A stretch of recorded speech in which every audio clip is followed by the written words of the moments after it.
lobby. Let's all go to the lobby, lobby. Let's all go to the lobby to get ourselves a treat.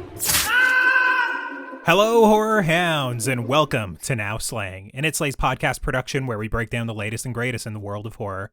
I'm your not-so-humble host, Colton. I'm Rowan. And today on the show, we are back with another special episode, our second annual look ahead at the year in horror and what is coming soon for us to review. As I said last year, this is not a binding agreement. It's very unlikely that we'll actually cover all of the movies we discuss here this evening, and even more unlikely that they'll actually all come out this year. So think of this more so as us gearing up and getting excited about what 2025 has to offer, and even if most of these horror releases hit their dates, it's shaping up to be another busy year for us here at the It Slays podcast. So without further ado, Rowan,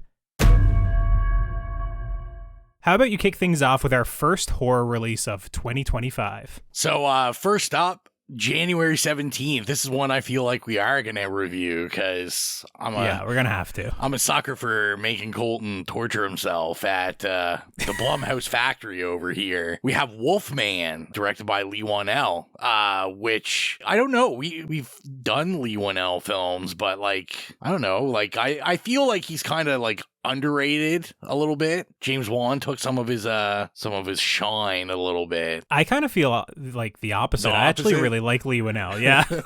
Well, I think he's underrated. He is underrated for sure. I like Upgrade quite a bit and The Invisible Man. I haven't seen either of those. Okay. I was gonna say, have we actually covered Leigh Whannell on the podcast? Saw. We did Saw, and we'd never done Insidious, like other than for Now Slaying and stuff. But Colton, I'm really bad at this, so I do have a synopsis for what this is gonna look like for us. It's our first list, or our first addition to the list. So, we'll get better as this goes on. That's right. But the synopsis is, a family at a remote farmhouse is attacked by an unseen animal. But as the night stretches on, the father begins to transform into something unrecognizable. Yeah, so directed by Leigh Whannell, as we said. I'd say all of us now, like if you're listening to this podcast, you've probably seen the trailer by now. It's been in front of like everything, I think, for probably the past 5 or 6 months. And originally it was kind of doing like the Alien trailer effect. Do you know what I mean? Where like it was like slicing in all the letters really slowly over the course of the trailer. I am looking forward to this, but I got to say that the trailer isn't quite grabbing me in quite the same way that the Invisible Man trailers did. And also I'm worried that this one might not be quite as inventive or almost like ingenious as the Invisible Man was. Like, that was kind of making it like this sci-fi concept and was interesting. This is seeming more like a more straightforward Wolfman adaptation to me based on what I've seen so far. Yeah, and see, as I said before, I've never seen Invisible Man. I know everyone loves it, and it was like kind of this like critical darling. I do need to just watch it. And that would be a really good one for us to actually do on the show, I think. Yeah. I think there'd be a lot to say on that on the main show. One that's been on my list forever. That's why I haven't watched it. But yeah, I'm just kind of interested. Like, so this will be kind of the second, like, you know, universal monster based property that Leigh Whannell's done. So, you know, can he strike gold twice? I will say the main guy in this, Christopher Abbott, I didn't learn until today that wasn't Jon Snow. I thought it was Rip Harrington the entire time. Kit Harington. Is it Kit Harington? Kit Harington. I don't remember his name. I kind of get what you're saying because he has like this dour vibe, like kind of like depressed Eeyore sort of dude. But no, man, Christopher Abbott has like a pretty good track record in recent years. Like, he usually picks like challenging roles, I find, like in Sanctuary or Possessor or Poor Things, or, you know, of course, in last year's Craven the Hunter, you know. Still haven't seen it. Yeah, I gotta see it. Yeah, but most of the time he's just in kind of like critically acclaimed or ambitious little indie things.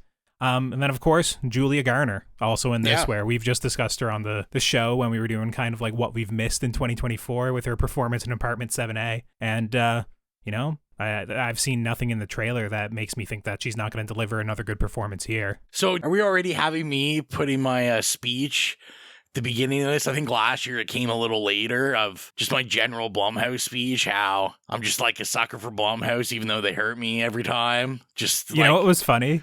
I was scrubbing through our episode that we recorded, like this episode last year, just to see like what was the format, what do we do, what was the vibe. And I scrubbed across the conversation where you were saying, well, you're an A24 boy, and I guess I'm just a Blumhouse boy.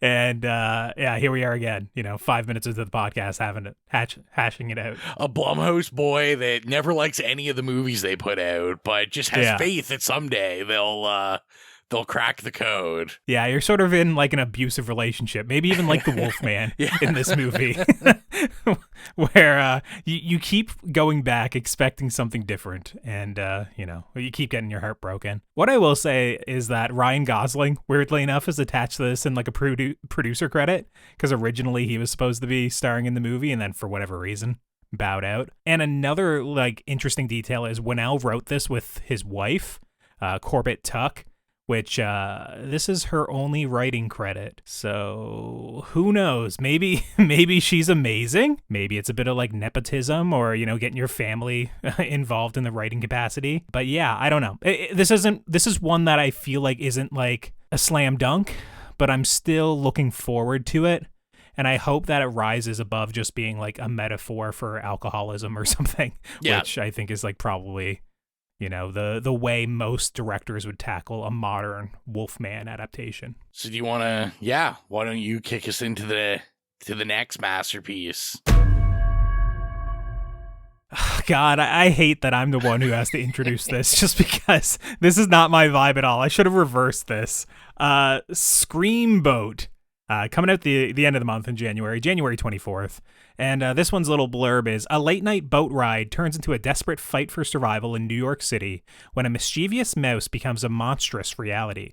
Can a motley crew survive a killer creature with a taste for tourists? I gotta say, I'm not looking forward to this. In terms of, I'm already kind of sick of this like public domain shtick that horror has been doing. As soon as something's in the public domain, they gotta rush out a remake or rush out a movie based on it. Usually just like kind of subverting your expectations for whatever that character is. And of course with this one it's like Mickey Mouse and Steamboat Willie. Yeah, I don't know. We've already had like the horror people kind of trying to do their cash grab with this earlier the year with Mickey's Mousetrap in kind of like summer 2024. So I'm not even really sure what this has to offer other than David Howard Thornton as the guy who plays Art the Clown from Terrifier is now playing Screamboat Willie. Yeah, I mean, obviously I'm kind of interested just to see him tackle, another kind of character other than Art the Clown.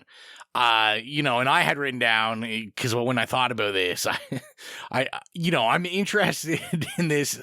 I'm as curious as a mind can be about this, simply because of the public domain nature, and we all know it's Mickey Mouse and everything. And, do I think it's gonna be good? Like, no. Do I think it will probably get a couple laughs out of me because it's so bad? Like, more than likely. There's no way this is coming in the theaters. Like, I'm no. Assuming this is going VOD. Yeah, this is the sort of release that will likely get like a limited release in a couple of theaters in the States.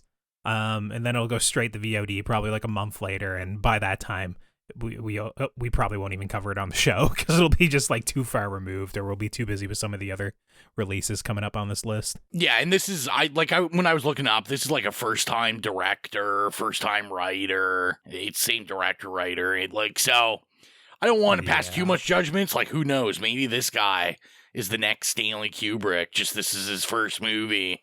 But I'm gonna probably bet the no on that one. Yeah, even I watched a little teaser trailer for this, which was like 50 seconds long, and they were like, from the producers of Terrifier 2 and... Never a good sign.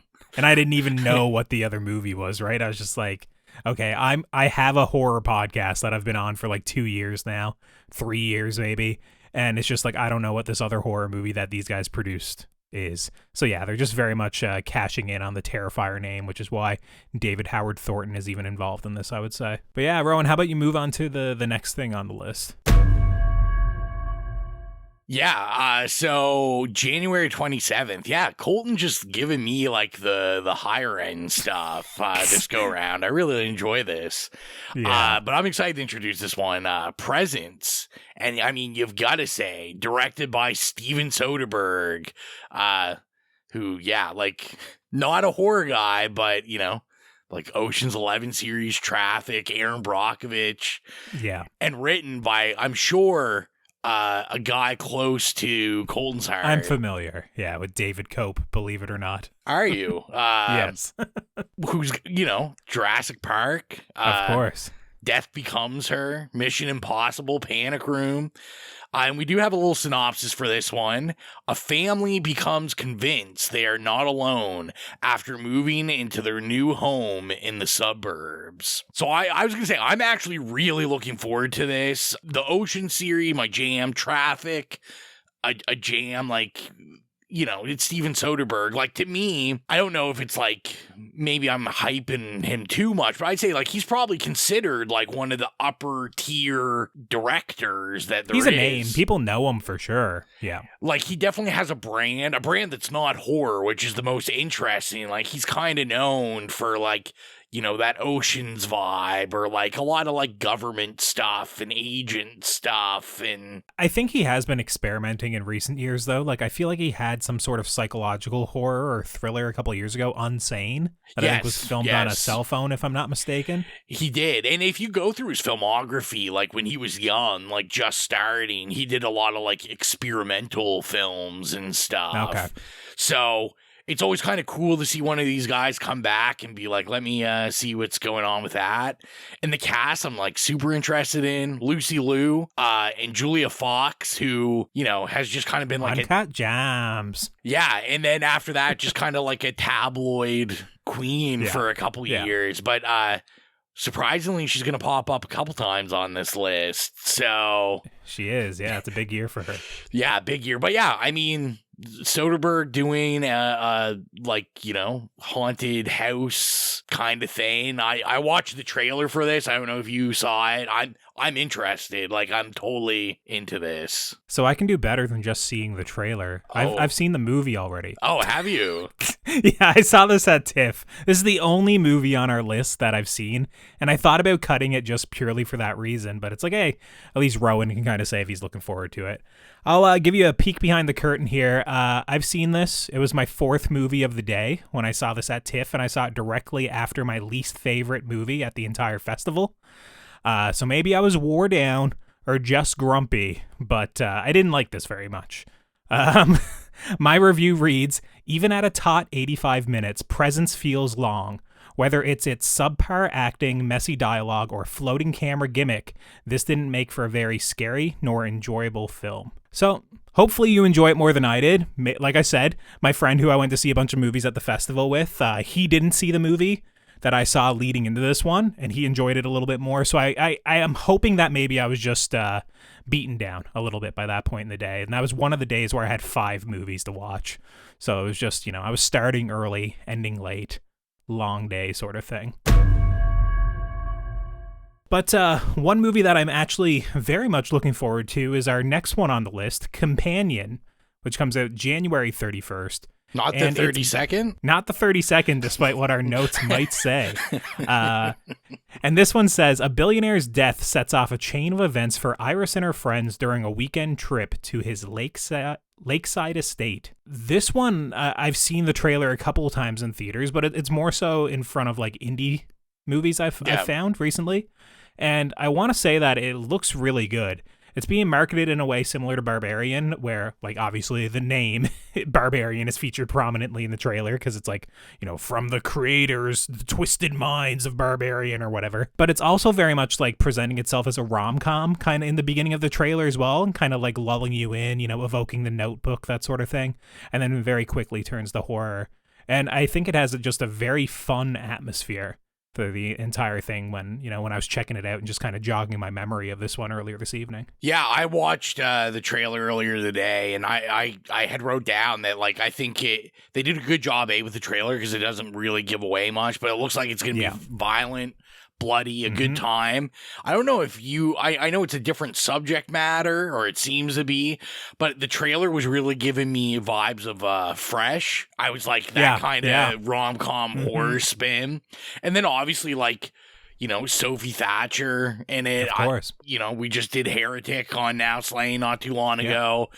We were like I think we were both pretty, mid on the Boogeyman. We liked it better than we thought we would. Yeah.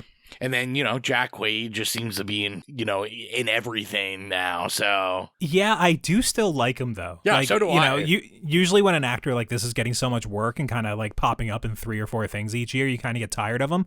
But I've found he hasn't actually like led too many movies yet, so he still doesn't feel like overexposed to me yet. So I like him in this. It looks like he's having the time of his life. I assume maybe he's like the billionaire's son or something, or obviously has some ulterior motives based off of what we've seen in the trailer. And I just got to say, like, the way it ends with kind of like him putting the candle underneath Sophie Thatcher's arm, and whether or not she's like possessed or, paralyzed by fear or whatever's happening, and then her whole sleeve ignites, that already feels like kind of iconic to me in a way. Like, obviously it's familiar to things we've seen before, but it also just feels slightly different enough that it definitely has me intrigued for the end of the month to check this one out. So let's move on. The one for you lovers out there, speaking of companions, this is dropping February 7th.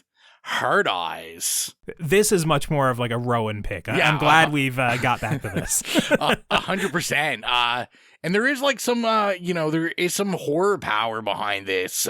This one I saw directed by Joshua Rubin that did Werewolves Within and Scare Me. I've never seen those, but I do know him from collegehumor.com. So I've seen both of those. And what I'll say is Scare Me, in which he wrote, directed, and starred in, I found him to be aggressively annoying in it. I just could not stand him. Essentially, he was like always wanting to be like the center of attention. Like always his performance was like so much larger than life and over the top, very look at me. But Werewolves Within, which I believe he only directed, he may have wrote it as well, but he didn't star in it, that's for sure. Yeah. And I thought that was a lot better. Him kind of just taking a role behind the camera worked a lot better for me. So I'll give the little synopsis for this. So it says, for the past several years, the Hard Eyes killer has wreaked havoc on Valentine's Day by stalking and murdering romantic couples. This Valentine's Day, no couple is safe. Yeah, I mean, this one, I'm not going to lie. This is kind of my jam. I'm kind of interested in it. I watched the trailer. I thought the trailer was fun. To me, I was like, this on the high end, could be like a Thanksgiving-esque type fun little slasher film. Yeah. And then on the low end, it could just be really bad. But I'm always interested, like Valentine's Day, surprisingly enough, there's not that much horror.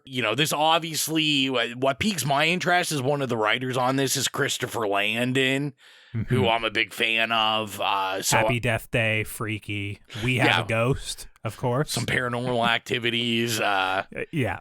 But, like, I wasn't familiar, like, Olivia Holt, that seems to be, like, a Disney girl. This is kind of... I didn't know her either, yeah. But I did see Mason Gooding, who's, like, kind of becoming, like, a horror icon slowly here. He's popping up in quite a few things, like, obviously the Scream reboots or requels, whatever you want to call them. He's part of the Core 4, as they call it in that movie. And then part of your favorite, The Collective, Y2K. Oh, was he in that? Yeah, he was in... Oh. He was the girl's ex-boyfriend or whatever in The Collective. God, I've already blocked that out of my my memory. But then, we also have, of course, Devon Sawa. Devon Sawa. Well. That's most of my notes. Just Devon Sawa. Like the stands will be out. What about Paul Walker's wife from the Fast and Furious movies? I didn't see that. Jeez. I saw her and I was like, I'm doing the actress like, I'm giving her short shrift here, I don't even know her name and I don't have it in front of me. So she's going to be Paul Walker's wife from the Fast and Furious movies. What I will say is I saw the Red Band teaser for this and I don't like how they stole the Texas Chainsaw Massacre remake shot for the end of the teaser. Did you see that? I don't think I did. Okay, so at the end of the Red Band teaser, there's a hole blown through one of the people's heads. See that, and the camera, like starts looks inside the head it. and pulls out. Yeah, and it's very much the Texas Chainsaw Massacre remake shot, which is like one of the iconic shots from that movie. But yeah, I don't know. This one I'm a little bit more mixed on than you, I think. I feel like it's definitely trying too hard based off what I've seen in the trailer. And then obviously it's prominently promoting that it's by the producers of Scream, which like Scream Scream, the new ones, and of course how they handled the Scream 7 production and all the drama behind it. I can't say I'm looking forward to this one too much. It's likely something we'll check out. It'll be during the time when I'm off work, and I can't see myself doing too much in the early February. But yeah, it's not what I'm looking forward to too much here. Although, definitely in mid-February, we'll be checking this next one out, The Gorge. This one's directed by Scott Derrickson, who, of course, did Sinister, Doctor Strange, The Black Phone, and written by the guy who did The Tomorrow War and Fast X, which... has me very worried. But its little blurb is 2 highly trained operatives become close after being sent to protect opposite sides of a mysterious gorge. When an evil emerges, they must work together to survive what lies within. I believe this is coming straight to Apple TV Plus, if I remember correctly. I saw this trailer, I don't know, a month ago now. But most importantly, we have Anya Taylor-Joy, who you love. I love, and she generally picks good projects, or at least, interesting. And then Miles Teller, who I believe is known to be notoriously difficult to work with. Although I do love him, and usually whenever he's in something. Well, and that's what I was going to say, but he also happens to star in what might be my favorite film of all time, Whiplash. Oh. So, it's like, well, this could be really good. I don't know. How are you feeling about this one? So I watched the trailer today, and I mean, I'm going to be honest. I think from what I see from the trailer, like it's a mid at best, more than likely. I mean, Apple has, we got Napoleon, we got like didn't they do Killers of the Flower Moon? Killers of the Flower Moon. But then I think about, like all the other movies they put out that no one's cared about, because they basically just pay people a lot of money to be in films that just go to streaming and are meant to stay on streaming. And to me, that's kind of what this looks like.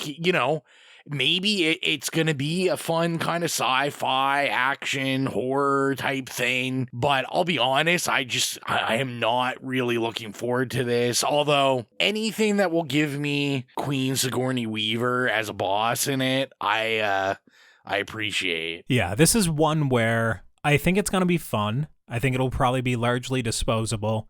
And the trailer definitely seems to be like leaning into like the rom-com aspect a little bit more, and especially with the release date and everything. Like, they're going to be unlikely lovers because they're stuck on opposite sides of this gorge. I wonder what's in the gorge. They say demons.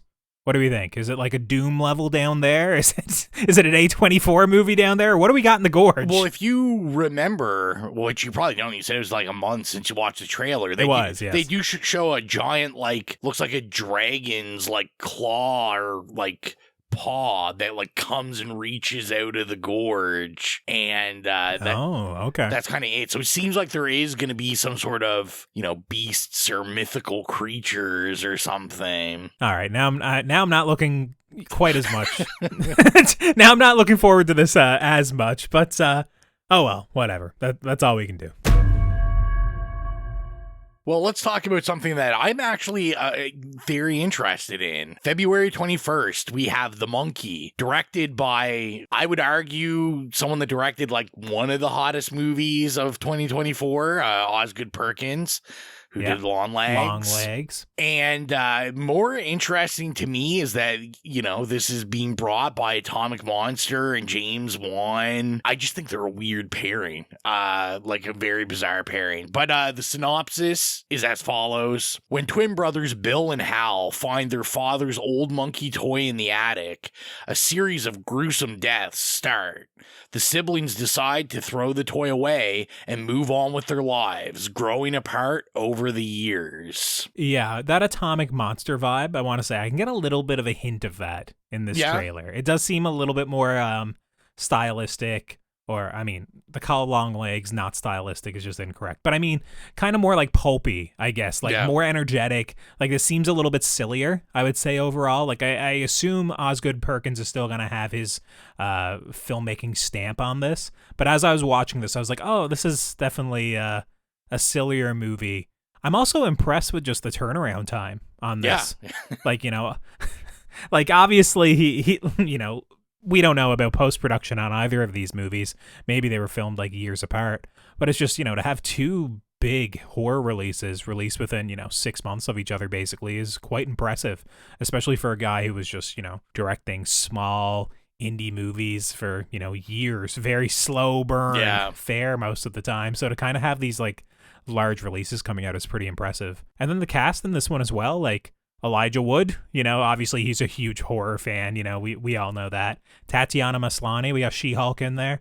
And, she's excellent in the Orphan Black series. I didn't watch She-Hulk. You know what? Everyone shit on it. I didn't think it was bad as everyone thought. She's fantastic in it. And then we have my coworker, Sarah Levy. She's in this as well. So, Best friends for life. Best friends. I've said, 5 or 6 words to her in my life. So, that's more than most people, I guess. But yeah, I mean, I'm very interested in this. From the trailer too, like, especially for Atomic Monster type stuff, I was like, ooh, this seems like it's going to be like, there's a lot of blood in the trailer and stuff, which like, I don't really associate with James Wan movies because he's pretty kind of like PG-13 friendly. I mean, Malignant is pretty gory. Yeah, maybe, yeah. At the end, I guess I always forget the, like, Matrix ending there. Yeah. But, yeah, I'm just very interested. And obviously, it's not a secret that Stephen King's stories are notoriously difficult to put good on the screen. There's very few that are considered, like, classics are really well done. There's a hell of a lot more that are considered really bad. So yeah, I think essentially Mike Flanagan is the only person who's been making them somewhat often and somewhat successfully within like the last 10 years. So. Yeah. So yeah, I'll be interested to see it. And next up we have Vicious, coming out February 28th. Its synopsis reads as, a woman spends the night fighting for her existence as she slips down a rabbit hole contained inside a gift from a late-night visitor. Very vague. Not a whole lot to go off on this one, or at least what I've found. Maybe you found a little bit more.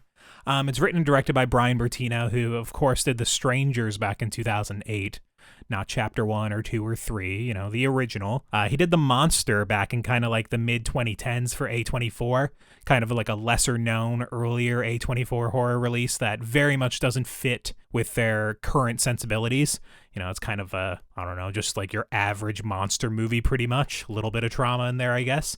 And then more recently, he did The Dark and the Wicked, which I thought was actually a scared very the shit successful, out of me when I watched it. Yeah, very successful kind of possession, small town horror movie. Very mean and wicked, as the title might suggest. Not the musical, magical Wizard of Oz wicked, just, the evilness. What do you got for this one? Like you said, very, very vague. There's not much on it. I'm a big fan of Brian Bertino. Like, The Strangers I really like. I actually really enjoyed, like, the second Strangers movie, I thought, for what that did. And like I said, The Dark and the To be fair, that was good as well. Yeah. That was different, but it was still solid. Different but fun. And like I just said, The Dark and the Wicked, what was that, 2022 or 2021? One of those years. Yeah. But it was, like, probably one of my favorite horror releases of the year. It was the one that scared the shit out of me the most. Very mean-spirited is what I remember in that one. Which he is. I mean, the original Stranger's also very mean. So true. Yeah. I'm kind of, this is another guy. I think I said this about someone else earlier, but like, I'm just saying, like, I feel like The Strangers is like pretty much a classic horror movie now. And I'm just like, I feel like, he's just kind of slept on. It's like this guy gave you a classic. Hopefully he can, do it again. And it's got Dakota Fanning in it. That's exciting. Yeah. Yeah. I mean, yeah, Dakota Fanning is one of those actresses, like, when I was young, like, I was seeing in her a lot of projects where she was roughly around my age. Like, I'm thinking of Hide and Seek times, whenever that came out. And then she kind of just fire. Yeah, exactly. Yeah, with Denzel. Yeah, and then she kind of just like faded away at a certain point, and now she's kind of come back over the last couple of years, and I'm always happy to see her pop up. I think she's a solid actress in most things. She never like nails it anymore, I don't find, so hopefully she will in this one.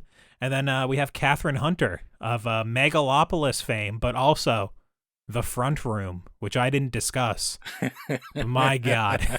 Is that a good but incredibly irritating performance of last year as Solange, the mother-in-law? Oof. I think she just spends most of the movie shitting and pissing herself. It's a sight to behold, that's for sure.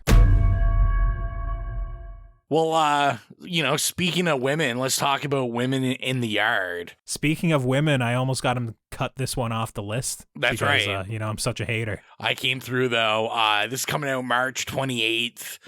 Oh, God, why would you leave it? What is it? Is it Jamie Colette? Sierra? I don't know. Sarah? The director of Carry On. Just say that. Yeah, that's right. Well, and I mean, some horror pedigree. I always forget this guy directed like House of Wax, Orphan, The Shallows, probably one of the better movies, Black Adam. Just a bang. Get out of here. No, get out of here. And then I was saying before we cut it, it's written by Sam Stefanak, who is one of the main writers for Bill Burr's animated show, F is for Family. And like, that's their credit. That's what they've done. So very interested. And the synopsis is as follows. A woman in black appears on a family's front lawn and delivers a chilling warning. No one knows where she came from, what she wants, or when she will leave. And guess what, Colton? This is another Blumhouse one. Have a shot every time Blumhouse comes up on this list. Oh, I'm even more apprehensive about this now. Daniel Deadwyler stars in it, and obviously she was in Carry On as well and had a kick-ass action scene in a car. I don't know, man. We should just turn into a Carry On podcast at this point. I love it. We've been discussing it for I feel like 2 or 3 episodes in a row now. But Daniel Deadwyler is also from Till. A couple of years ago, she gave a really nuanced and dramatic performance in that, and I think it was in the awards conversation for the year it released. And then, of course, I saw the TV Glow earlier this year as well in a much smaller role. She was in the Piano Lesson also. Oh yeah, I missed that at TIFF and I still haven't checked it out. So, but yeah, she's an actress with some pedigree, and what I'll say is generally picks good projects, or at least good projects for her. Yeah, where she can at least give a strong performance or do something a little bit more interesting. This kind of premise sounds very, I don't know. Is it a ghost story? Is it literally just like a squatter story? Like, what is this? Both scary. Is it the woman? Is it a woman in black sort of story? Like the Daniel Radcliffe movies or the classic ghost story. I don't know what we're doing here. We'll see. I don't know how you bring that Carry On energy to a horror movie like 3 months later and have it work. But yeah, I guess we'll see. I don't know. All I want to say is there's some real horror pedigree with her co-star, which I'll just murder the name. It's like a Kawu Okpoka Wasali, which like they're in like not much. They were like in The Exorcist Believer, Agatha All Along, but I was looking at their filmography. They played an infected in I Am Legend. I was like, that's like one of their first roles. I was like, that's tough. But I have no idea if this is going to be good. Obviously, I'm giving that good grace because Carry On was such a banger. This is where I go on about Blumhouse, just for all my hip hop heads. Blumhouse is like in the 90s, we had No Limit Records, and they were notorious that their motto was like quantity, not quality. So that record label put out 4 albums every month for years. And I'm like, that's Blumhouse. They're just the No Limit Records of horror. And I'm here for it because I also love No Limit Records, and most people don't. Do we think this is actually coming to theaters, or is this dropping on Netflix, considering Carry On just blew up on Netflix? Blumhouse would usually say theaters, I guess, but Blumhouse has been dipping their toes in the streaming stuff, mostly with TV products. But you know what? I would kind of like to see the straight to streaming. I want him to have a deal with Netflix. Like, if this is a banger, like Carry On, like just give us like these little, like hour 20 bangers on Netflix and keep it going. And you've got me as a fan for life. Yeah, I'd be fine with that as well. And then dropping on April 11th, we have Drop. A widowed mother's first date in years takes a terrifying turn when she's bombarded with anonymous threatening messages on her phone during their upscale dinner, leaving her questioning if her charming date is behind the harassment. Christopher Landon, again. Oh, yeah. I think he's directing this one, right? If I'm not mistaken? Yes, he is. Yeah, so he's having a big 2025, just these couple of months. This is one that I'm a little bit interested in, but it's also another Blumhouse release. Take a shot, everybody. Blumhouse, we're back. And it's a very high concept premise that it's very execution dependent on how well you can make this. Like, how are you going to be showing the messages coming into her phone? How are you going to create kind of like this paranoia of who in the restaurant is doing this? A lot of it comes down to the casting, which when I looked at the cast, it was just like far too elaborate with too many people kind of listed. So I have no idea who we're focusing on, who's the date, any of that. What I will say is Christopher Landon's writing for me is kind of hit and miss. And a lot of the time he does a lot more like modern, silly, almost like Zoomer humor. So I don't know how that's going to translate to something that when I read it, it seems like a little bit more serious of a premise with your protagonist being a widowed mother, you would assume. Someone who's a little bit of an older age. Yeah, I mean, I've said many times before, I'm a pretty big Christopher Landon fan. I agree with you. Like, for me, he can be hit or miss, but to me, when he hits, like, he really hits, and I just like his... To me, there's probably not much better in terms of, like, kind of lighthearted comedy horror. Like, there's not really anyone that does it like him for the last little bit. And I kind of enjoy that. I'll tell you what really worries me. I don't know if you saw the writers on this, but it's... oh, I don't think so, no. It's Gillian Jacobs and Chris Roach, who their writing credit is one movie, Fantasy Island. Oh, this just cratered for me, dude. I'm not remotely excited for this. Fantasy Island is terrible. Fantasy Island. Gillian Jacobs also wrote The Truth or Dare, which I remember seeing. I don't really remember it. I do know... It does blockbuster numbers for like physical media because they're always re-releasing it. People are buying that. So I don't know. It must be kids younger than me that have like some memory of Truth or Dare. But yeah, I mean, this just keeps getting worse, Rowan. I'm interested. I do like Megan Faye from White Lotus. She's the star, but also Your Monster, which I saw this year. And she was great in. But yeah, I mean, I'm just really worried with those writers. Yeah, this one's a tough sell for me. Not gonna lie. So I'm just hoping Christopher Landon wouldn't put his name on like complete trash, or maybe even has like some like ghost writing credit here where I would imagine he'd make sure this is at least up to snuff. Yeah, let's hope. But with someone I feel like I don't have to worry about with any of that stuff, April 18th, we have Sinners, directed and written by Ryan Coogler. Man, oh man. I'm not sure if anyone's ever heard of him. Just little movies called Black Panther and Creed. It's been a minute, though. Like, it's been a few years, I think, since he's been attached to anything, if I'm not mistaken. Yeah, it has been a little while. So the synopsis for this is, trying to leave their troubled lives behind, twin brothers return to their hometown to start again, only to discover that an even greater evil is waiting to welcome them back. The trailer, I saw it in the theater. I've seen it at home. Dude. This looks so good. This, like, even if it's a bad movie, like, it visually looks so good. I have ultimate faith in Ryan Coogler.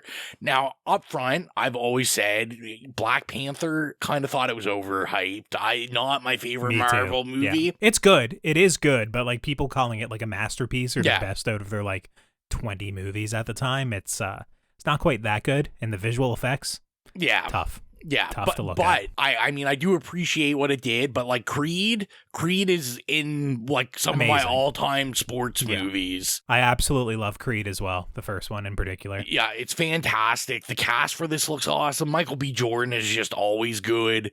Haley Stanfield, who... I'm a big Bumblebee guy. Haley Steinfeld. Is it Steinfeld? What did I say? Yeah, I'm a huge Haley Steinfeld as well. Yeah. Fan. And then, OG person we've talked about on the main show, Jack O'Connell in this from Eden Lake. Oh, man. He pops up a couple times on this episode also. Yeah, I'm super excited for this one. This is a $90 million action horror movie from the looks of it. You know, it's a period vampire movie is what people online in the know are saying. Yes. Michael B. Jordan's doing double duty playing both the twin brothers. And that shot of him slow-mo firing the Tommy gun. Dude, his biceps are fucking huge. Like the dude, man. The dude like never skips like, his 3-hour daily gym workout. I think this is going to be great. I truly do, just because there's been so much time in between projects. I know the script ignited a bidding war between all the major studios. Yeah, I mean, I like that we've seen so much in the 2-minute trailer, but I still don't really know 100% what it is. And, I can't wait to check it out on April 18th, personally. Hopefully in IMAX. Originally, this thing was going to be coming out in March, but they delayed it an additional month just because I think it was shot on film, and there was limited, film development houses to kind of, continue to work on the effects and piece it all together and whatnot. So, yeah, I'm hoping this just looks stellar when it comes out in April. This might be, one of my most anticipated movies this year. I'll be there with bells and whistles on. And with Sinners, we're lucky that our next movie deals with priests. 2 priests, in fact, starring Dan Stevens and Al Pacino. This is The Ritual, also coming out April 18th. And the story is as follows. 2 priests, one questioning his faith and one reckoning with a troubled past, must put aside their differences to save a possessed young woman through a difficult and dangerous series of exorcisms. Now, Rowan, I don't think we've ever reviewed something with this premise before. Listen. Wait, troubled priests? One questioning their faith? I mean, all we need is a Vespa, and we'd be in very familiar territory. If there isn't an end credit scene where a door opens and Russell Crowe doesn't walk in, I will be upset. I mean, I'll tell you, I was like, Dan Stevens, Al Pacino, like an exorcism movie, just put it in my fucking eyeballs, because it's going to be hammy. It's going to be ridiculous. Dan Stevens better have an awesome accent in this. I want the most outlandish accent yet. I don't think he signs on to anything anymore. Yeah. If he can't do a silly accent and then also have the costume department blow all their budget on giving him weird things to wear.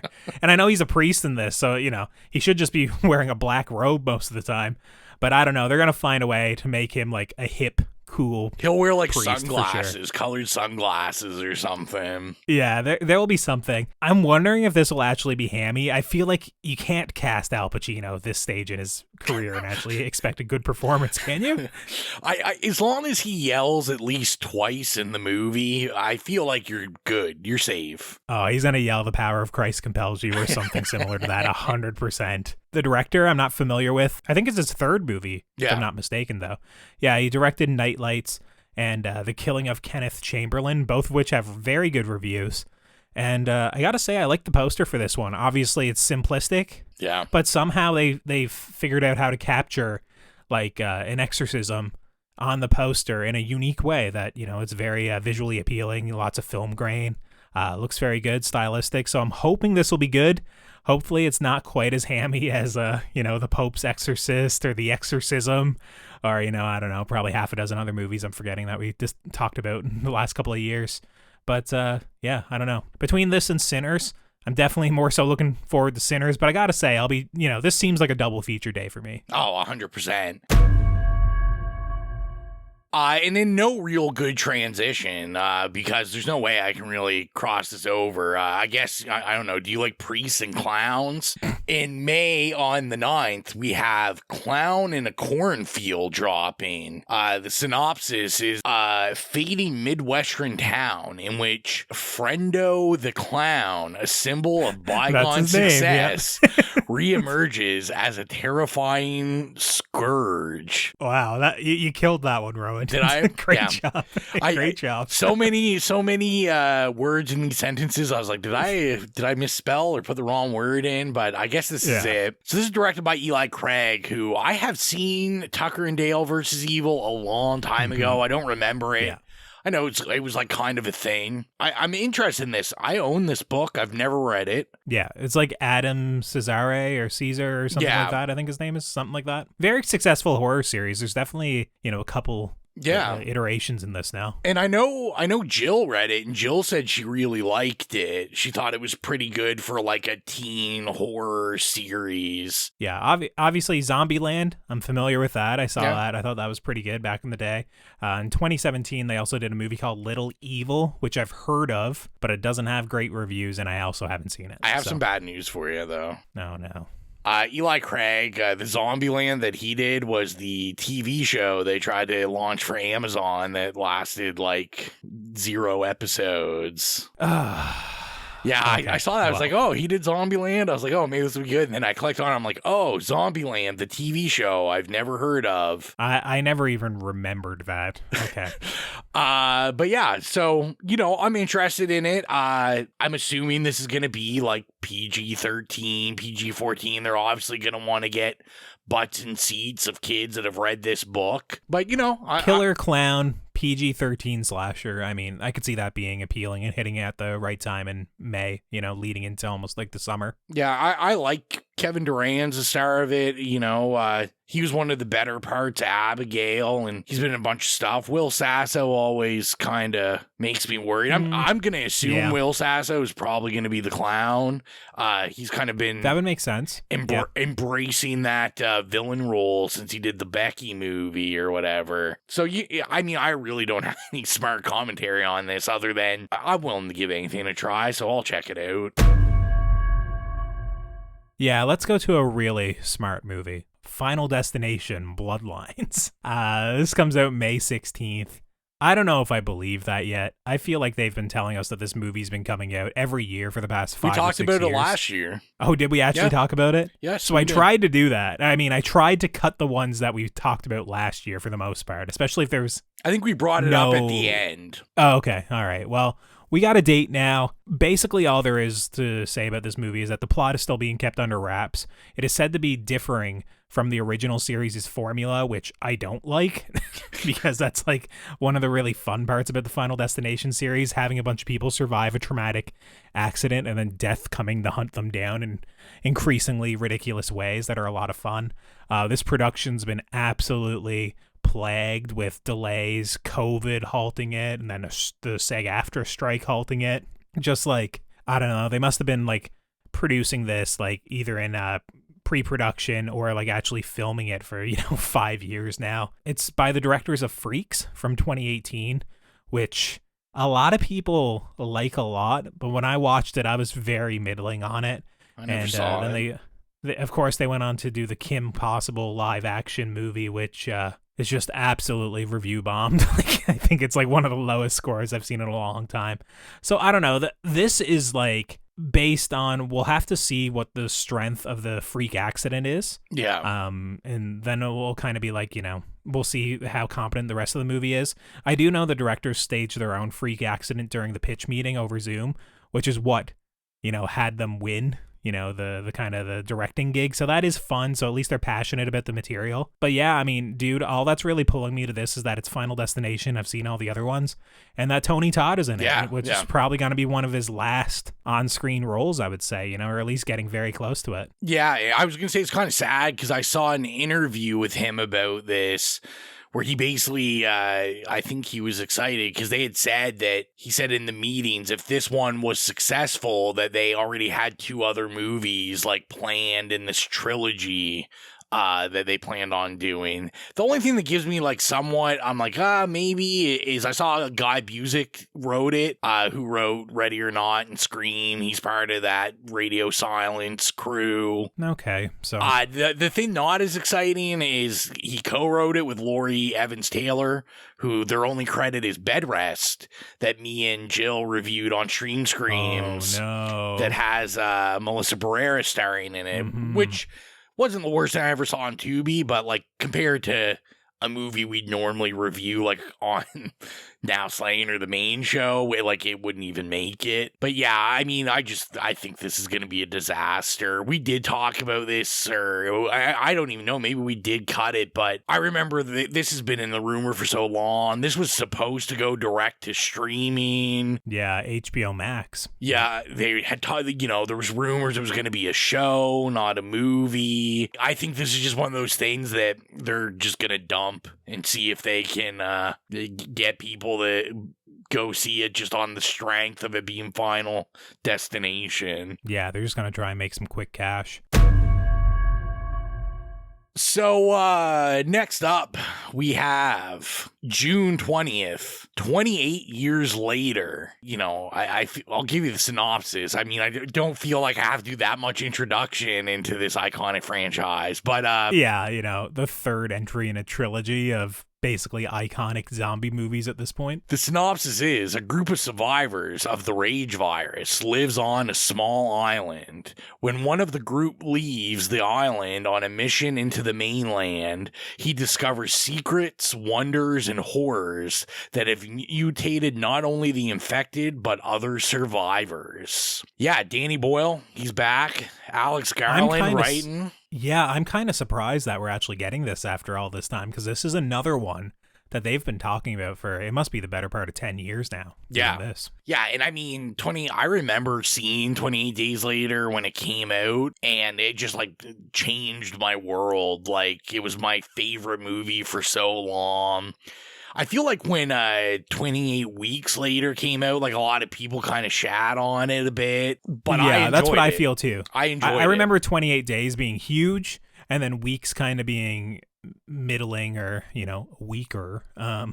It definitely didn't have as large of a pop as the first one. The trailer for this looks epic. It's great. Yeah, this is a great trailer. It looks like it's post-apocalyptic, like, pretty far in the future, where, like, basically society is kind of regrouped and have been rebuilding itself and has, a bunch of different archetypes and different ways of civilization functioning. And honestly, when I was watching the trailer, I was like, I think they might be making zombies scary again, which is very tough after, 15 years or whatever of The Walking Dead to make it actually frightening. Well, and I kept thinking, like, I was a big fan. Like, I remember seeing season 1 of The Walking Dead. I kind of fell off pretty quickly on The Walking Dead. But I was like, if there's anyone that could kind of bring that, like, society crumbled and, humans being the real bad ones, like every zombie story teaches us, like, Danny Boyle is that guy. And I was like, exactly like you. I was like, I think he's going to make him scary again. Super pumped to have your favorite Mr. Craven, Aaron Taylor Johnson, in this. Craven's back again. Hot off the heels of Nosferatu. Yeah, that tiny movie that came out. And then we have everyone's favorite cardinal, Ralph Fiennes, fresh off of electing a new pope. I heard this is a tie-in. This is what his life was like after all of that voting. And then Jack O'Connell again. Oh, is he in this? Yeah. I missed that on the list. I saw Cillian Murphy in, what I believe is probably like a zombie cameo based off of what I saw in the trailer. Yeah. I mean, there's no way he's going to win best actor for Oppenheimer and come back as, what a win that would be in this one. Can you imagine? And best actor goes to Cillian Murphy as a zombie. Yeah. Yeah, be incredible work. But yeah, I'm looking forward to this. It's been ages since I've seen either of the 28 days or weeks movies. It's definitely gonna need a rewatch in the upcoming months to kind of get ready for this one. But yeah, based off of this trailer, I'm looking forward to it for sure. Might have to be a main episode pick at some point. Dude, you got us doing a double feature of Alien 3 and Alien 3 Fincher cut. You should have did 28 days and 28 weeks later. I would have been excited for that. Almost excited as I'm sure Mike is for Megan 2.0, which is releasing June 27th. This is another one where the plot is being kept under wraps, but it's the same writer and director team as the first one. We have Allison Williams reprising their role, Amy Donald coming back as kind of like the body double for Megan, and they're adding Jermaine Clement for some reason, I guess. I don't know. There's not a whole lot to go off this one. Just, obviously we all knew that there was going to be a sequel to Megan after it was so successful. It looks like they're shifting it from the usual January, February Blumhouse dumping zone to be like a summer movie.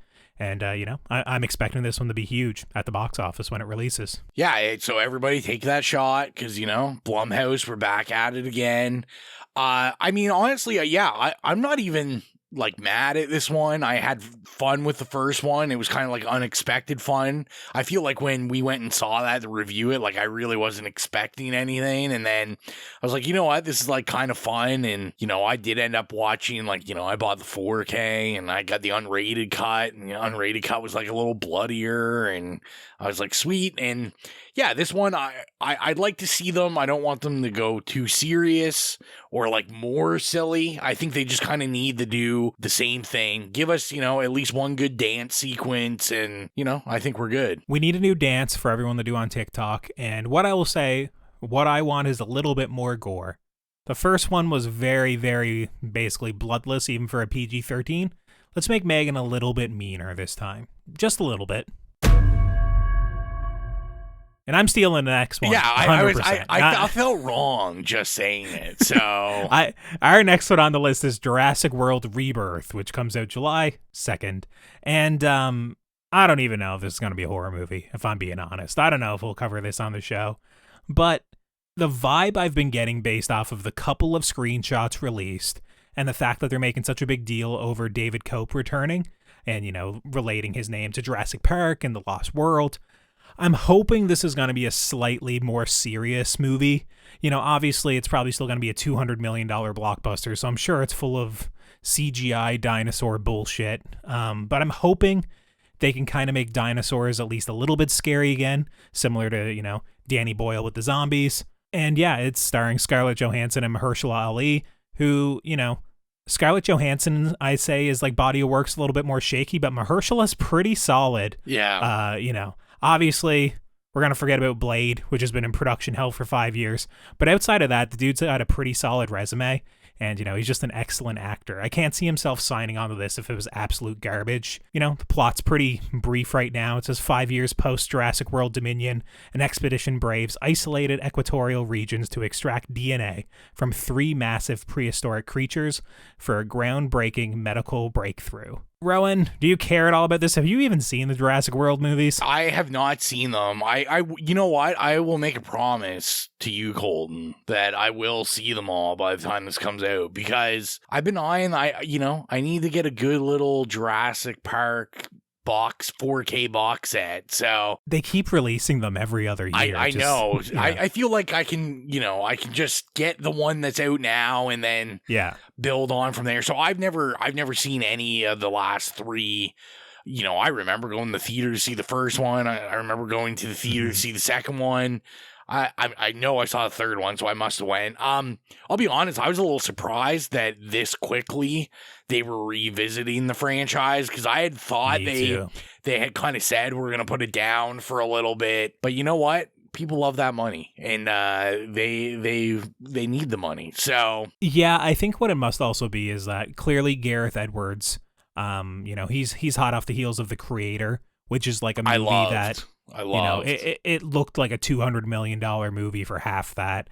Rogue One's, fantastic. Obviously, troubled production, lots of tweaks. Lots of people say, like Ron Howard directed some of it, all this shit. But, visually, pretty astounding movie. Lots of great visual effects as well. And Godzilla 2014, like a lot of people hold that in very high regard. I also love it. I'm hoping he can take some of that Godzilla 2014 energy and inject it into Jurassic World and, make these giant lizards giant again, make them, something, to be horrified of. And then hopefully if they do that, competently, it can be something that we can cover on the show, and it's not just, Colton's picking this action dinosaur movie because he loves dinosaurs. I kind of think we're in good hands, because when you think about it with Godzilla and Rogue One, even The Creator, like especially Rogue One, like I think about Star Wars, it's like fun, action-y, sci-fi. Like Gareth Edwards is always like very serious toned, like it's always like a little more depressing, darker tone. So I'd love to see that, like you said, come back in Jurassic Park and make these dinosaurs scary. So, yeah, like that's the thing. I can't see Mahershala Ali and Scarlett Johansson having like the Chris Pratt and, I don't know, the other girl. I can't see him like quipping and, kind of smirking at the camera and doing that, Mahershala. Don't get me wrong. He can be charismatic, but like, I think it's going to be a slightly more serious movie and hopefully a good reboot for the franchise. Well, I'll tell you something that probably isn't going to be scary whatsoever. Or a good reboot for the franchise. July 18th, we have the I Know What You Did Last Summer. I don't really know. I think it's going to be one of these like soft reboots from what I can see. Yeah. Requels, as the Scream has kind of made.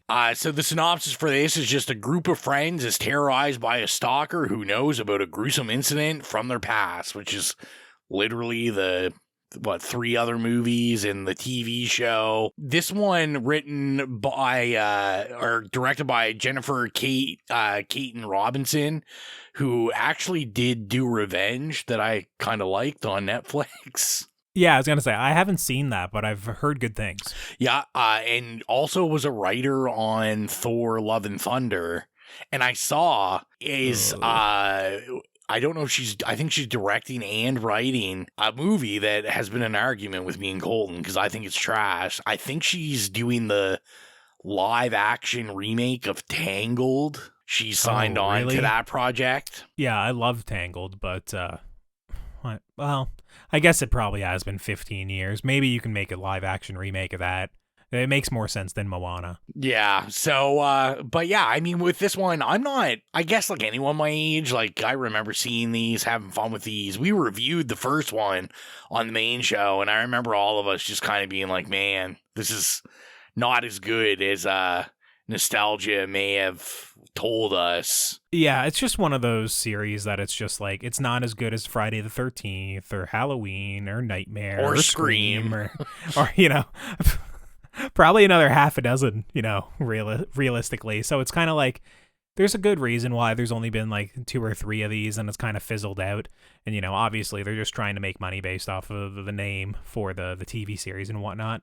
I don't know. This will be something that I might check out. I can easily see myself skipping this as well, just because I do remember kind of renting the movies when I was probably in my early teens. But it's certainly not a franchise that I have any affinity for. I'm definitely not a fan, I wouldn't say. I mean, I'll definitely see it. It's definitely, you know, Jennifer Love Hewitt, Freddie Prinze Jr. are signed up to come back for this one. You know, I have no real hopes for this. I say anytime I can, like the TV show, I absolutely adore the TV show. I think it was like wildly underrated. It just, people didn't watch it. Another thing that kind of worries me is her co-writer on this, Sam Lansky. His 2 notable things is he ghost wrote Britney Spears' autobiography that just came out. Okay. And his other notable thing he wrote was he traveled around with, you know, what's your name? Just the biggest pop star in the world. You know, the country, whatever her name is. It's Taylor Swift. Oh my God, dude. Hopefully we have no Swifties. Yeah, in the sorry, fans. Swifties. It's late, okay? But he like writes, he like traveled with her for a year and wrote like a piece for Time magazine, but those are like the 2 things he's written. So this guy has like 0 experience and he's co-writing this. So that should tell you how good. And yeah, another franchise that just kind of refuses to die. We have Thread, an Insidious tale, or Insidious 6, whatever we're going to be calling this. I think this might be another one that we discussed last year on the show. We have another date for August 29th. I believe Insidious 6 also is a different movie. From everything I looked at, there's no way both of these are coming out this year. No, I think it was like a title thing where they were calling it Insidious 6 or Thread and Insidious Tale. They kept changing the title back and forth. I saw on the Wikipedia, the latest update, they have these as 2 separate entries. Oh God, do we have Insidious 6 on this list to discuss? Jason, we did. I just put these together, to be honest. I saw Jason Blum had announced Thread is a spinoff, and that they are going to do an Insidious 6 also. Is there any details on Insidious 6? There's 0 detail, just details on Thread. Okay, so Thread is a couple resorts to a spell to travel back in time, hoping to prevent their daughter's tragic death. This is directed by Jeremy Slater, who is known for doing a lot of TV work. The Umbrella Academy TV show, he's credited as one of the creators of that. The Exorcist TV show. Fantastic. Moon Knight TV show. Not so fantastic. So, yeah, he's not someone who's well known, I wouldn't say, in like the feature film world. I've seen Pet's good. I thought that was kind of fun. That's like a Pet? Pet's a like real indie horror movie. Like it's on Tubi or something, but it's like not Tubi budget. It's a little higher budget than that, but it's just like, I think that was like his feature film debut. Okay. It's just like an indie horror, like very violent and mean, and I thought it was okay. Yeah, and this one stars Kumail Nanjiani and Mandy Moore. I don't know. There's not much to go based off this. I don't think either of us are huge Insidious fans. Time travel, I don't know. This is just a franchise to me that feels way past its prime. Insidious isn't Blumhouse, is it? I don't know. You have me thinking now. Yeah, I can't remember if it's Universal or Blumhouse. I feel like it's not Blumhouse. Wait, didn't you say Jason Blum was announcing that there was a sixth one coming? Yeah, I think I did. Actually, and if that's the case, then it would definitely be Blumhouse. I'm pretty sure. Yeah, unless I just totally was reading something else and I was mixing them up. But no, I think that's right, because I think The Conjuring is with like Universal or something. We got to look it up. Yeah, it seems definitely a Blumhouse movie. So I think for this one, I'm seeing the Red Door was, Blumhouse. Yes. So it has to be. So for this one, listeners, you'll have to take 2 shots for these 2 movies that they claim's coming out. And like I said, I mean, to me, I'm just so whatever. Red Door got a couple cheap jump scares out of me. I'll give it that. But this is a franchise. I've seen them all. I don't really like this franchise whatsoever. It's got its high moments that I'm like, oh yeah, I get it, but most of it to me is just like, these are ones I never understand. I'm like, these are made for people that just like aren't really in the horror, and this is like your parents watch this and they're like, oh, that one's scary. Isn't that how you feel about like the next franchise on our list as well? Yeah, great leading, Colton. Great leading.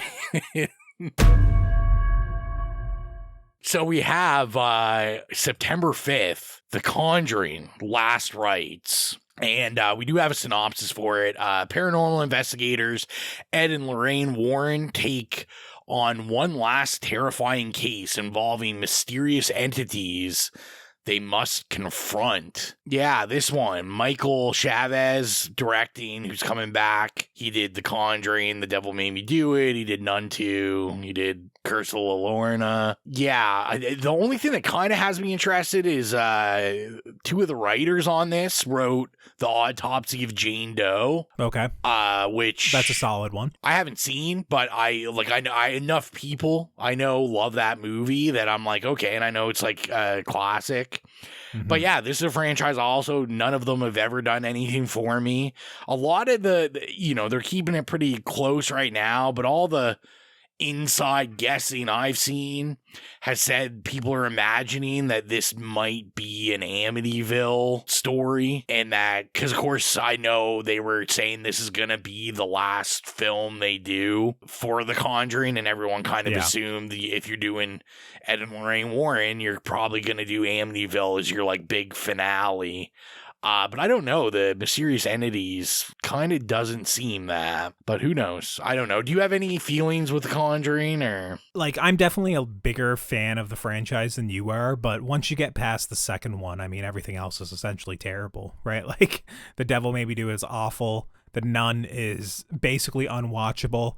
The Nun 2 is marginally better, and I haven't seen The Curse of La Llorona. I did see that one, and that was also... It's all the same. To me, it's all that stupid, what's everyone talking about in the first one, the clap, and then the clap happens. Yeah. I'm like, this is the stupidest shit I've ever seen. Yeah, for me, I think the most successful Michael Chavez has been with his direction is Billie Eilish's Bury a Friend. It's a great music video. Of course, I'm happy to see Vera Farmiga and Patrick Wilson back, but I don't know. This feels like this franchise should have been over in 2017, 2018. They should have just banged out a trilogy, threw a bunch of money at James Wan, get it done, And then a week after that, or a couple of weeks after that, we have a movie called Him, originally titled Goat, I think, which, in my opinion, may have been a better title. But its story is as follows. A promising young football player joins an isolated compound to train under a dynasty team's aging quarterback. This one is interesting because at a first glance, it might not be something that really bears much attention. Okay, it's a sports horror movie. It's directed by a guy who's done a bunch of TV work, Justin Tipping. Most probably well-known Dear White People. He also has one feature under his belt back in 2016 called Kicks. I've never seen The Shy, but that's also, I know it's like a huge TV show. Okay. All right. I haven't seen that one. But most importantly, I think, this one's produced by Jordan Peele. And to quite a bit of fare is what I will say, that Jordan Peele's not tossing his name on a bunch of like projects as often right now, especially since he's in the middle of getting his next film up and going.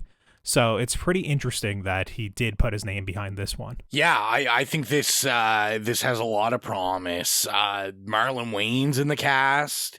I'm a huge Marlon Wayne's fan. Julia Fox coming up again. She's back. She's back. And then obviously most important to me, Tim Heidecker, who of course, obviously like very good friends with Jordan Peele, so there's no way he's not like, come be in this movie. Yeah, I mean, you know, sports horror is not something you get a lot of. No. So I'm kind of excited to see something like this. I mean, as a basketball... This seems right up your alley. As a basketball guy, I kind of wish it was a basketball movie. I'm not a big football guy, but I'll take it. And yeah, like you said, I mean, Jordan Peele's putting his name behind it, and he doesn't do that a lot. So I'm just really, really excited for this.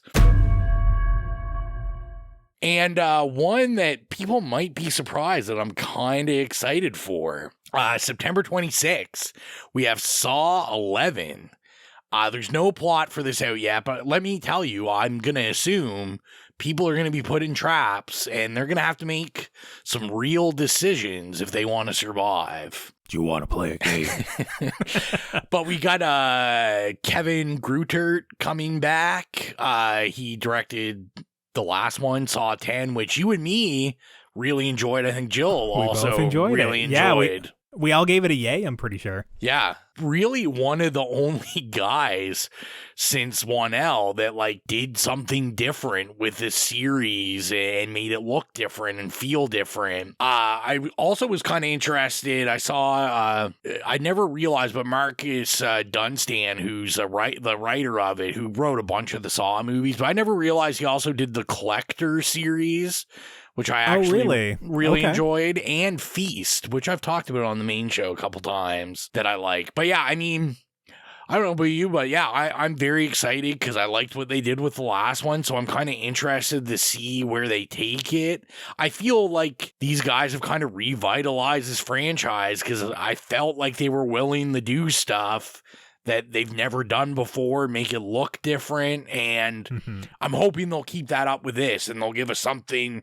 totally different again and feel new and exciting. Yeah, the only thing that has me a little bit apprehensive is that I believe that this production suffered delays due to the director and studio not being on the same page for a while. Like, I think originally it was reported that they couldn't come to an agreement, and then they came back, and, you know, we suffered a full year delay because this was supposed to be out this past Halloween season. It was supposed to be like a tight 1 year turnaround originally.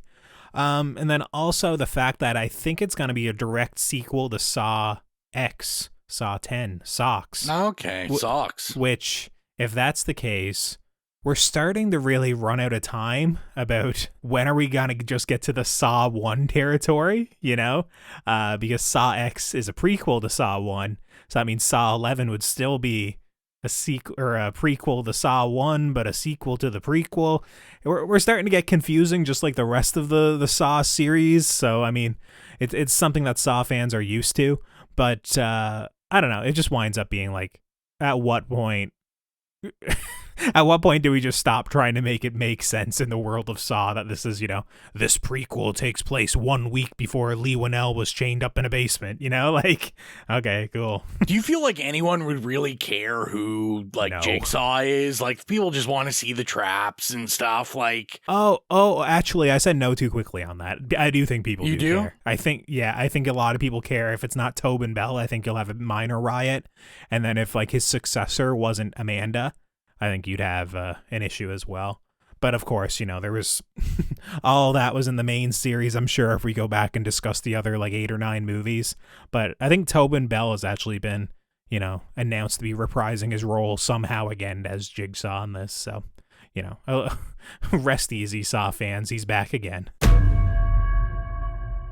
And then next, I don't know how to feel about this one. This one right now is scheduled to come out the same day as Saw 11. The Bride! ! In most places that you look online. This is directed by Maggie Gyllenhaal, who directed The Lost Daughter a couple years ago and bored me to tears. Oh, no. Its synopsis is as follows. In 1930 Chicago, Frankenstein asks Dr. Euphronius to help create a companion. They give life to a murdered woman as the bride, sparking romance, police interest, and radical social change. What I will say about this one is that it has a great cast. Fantastic. Jake Gyllenhaal, Christian Bale, Jesse Buckley, Peter Sarsgaard, Penelope Cruz, Annette Bening. There's probably another half a dozen people we can name. It was literally star-studded, insane. And I don't know, maybe it's another year where we have another good Universal monster horror movie. But the one still that they've released so far has me worried. Of Christian Bale. Have you seen it? I haven't. I've been staying away from everything about this. He looks like The Crow, the remake. He has a chest tattoo. He has scripture, written all over his, jacket. He looks like a mixture of Bill Skarsgård's The Crow and, Jared Leto's Joker. And I'm very apprehensive about this direction. I assume maybe they're going to make it a little bit more like punk rock, more in your face, aggressive, I would assume, based off of just that character's design, because it's certainly not going the traditional Universal monster route. And then also we have another Frankenstein movie coming out this year as well by Guillermo del Toro that we'll eventually discuss in the TBD section that I assume will be a little bit more successful than this one overall. Yeah, what do you think about this one? I'm curious about this one. I've never seen Maggie Gyllenhaal's other work. I'm gonna need Jake to bring some of that Roadhouse cocaine energy with him into this. Fair. But, I'm intrigued. Obviously, I think from the synopsis, we can tell that Maggie's going to get a little political with this one. And, horror is always, pretty much ripe for political, speech, social commentary. But it can also go kind of bad. I'm thinking about, what are, terrible, when they did the remake of, Black Christmas that just nosedive because the politics were so poorly in your face. That, The Hunt? No, The Hunt. Well, The Hunt also. Yeah. So, this is an area that you kind of got to be good at weaving this in, but, I'll save my opinions. I like you said, Jesse Buckley, Christian Bale, I kind of have faith when these guys do stuff, and I feel like Christian Bale probably wouldn't sign up for anything terrible at this point. But I'll reserve the right to judge. I never said it's going to be amazing, so you can't hold me against that one. One that I don't have any faith in. October 17th, we have The Black Phone 2, and then it's still being directed and written by Scott Derrickson. And C. Robert Cargill as well, I think is the other writer. Yeah. There's no plot for this, but I mean, Ethan Hawke is back, so it's obviously about the grab and children. I saw Madeline McGraw is back. Yeah. Take a shot. Blumhouse, we're here. I might just get a shirt that says Blumhouse, we're here. Yeah, I mean, when Blumhouse is in the house. Blumhouse in the house. When we talked about this on Now Slaying, the first one, I didn't get the hype. I didn't understand it all. I feel like you were the same. I liked it a little bit more than you, but yes, it wasn't a glowing review. People were freaking out about this one, I remember. And for me, I was into it for probably the first 30 minutes. When the grabber was just kind of, abducting children kind of off screen a little bit more. Yeah. I enjoyed it. When we got into kind of the whole basement premise being helped out by ghosts of children past, I was pretty out. Yeah, I mean, I love the mask. I think it's a great, iconic mask now, and yeah, I'm just really not looking forward to this.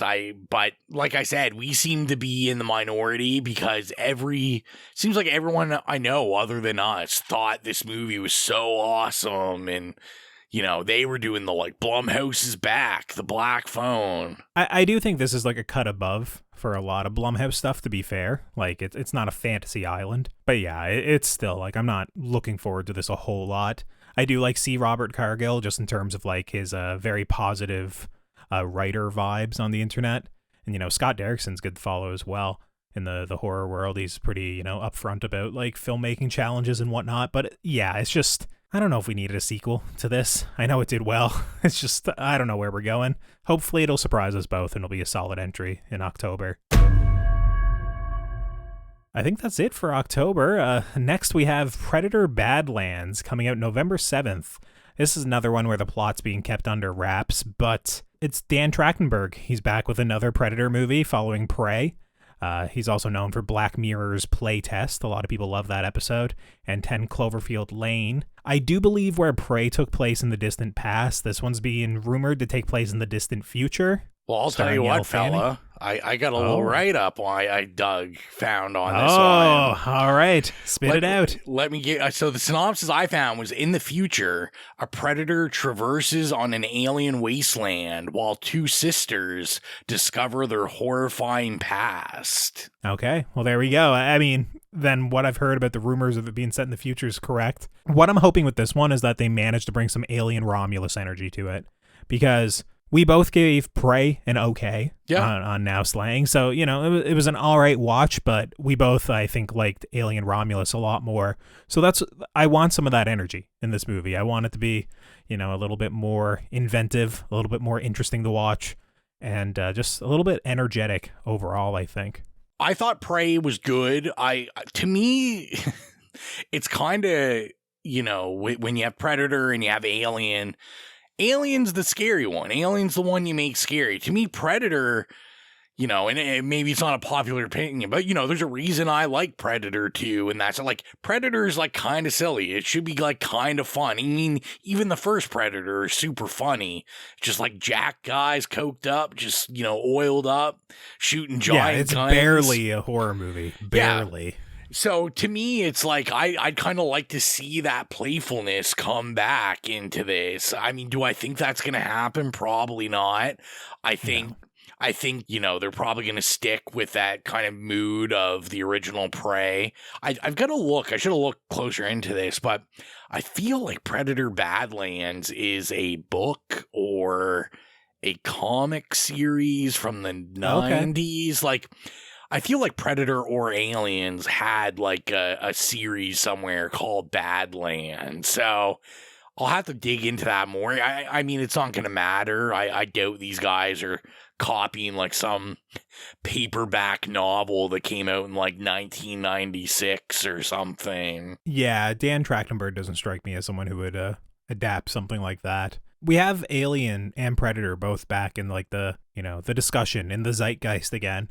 Do you think we're leading eventually to an inevitable Alien versus Predator remake that's going to be a little bit more elevated or, you know, a little bit better than those originals? I hope not. I mean, no, I'm lying. I hope they do. But, I mean, I'm on record that I still ride or die for that first Alien versus Predator. Like, I have so much fun with that when I watch it. That's like it's so dumb, it's fun movie. But yeah, I think it's going to happen, especially now that, you know, Disney/Marvel owns the rights to both of these now. Like, we're getting it. Yeah. We're already getting the TV show of Alien coming. You'll probably get a Predator. These guys have comics out now, and, you know, in the comics, fucking Predator's been fighting Wolverine and like X-Men and Avengers, and who knows, maybe Predators will be in the fifth wave of the MCU. He'll take over Captain America's mantle, and God save us all. All right, Rowan, take us home. We got one more left with a date on it. One franchise that Marvel doesn't have their hands wrapped around, or Disney. Take that shot. We're back to Blumhouse again. They own 2025, apparently. Yeah, there must be at least 10 Blumhouse entries on this, and that's not even counting the ones without dates yet. Yeah, really.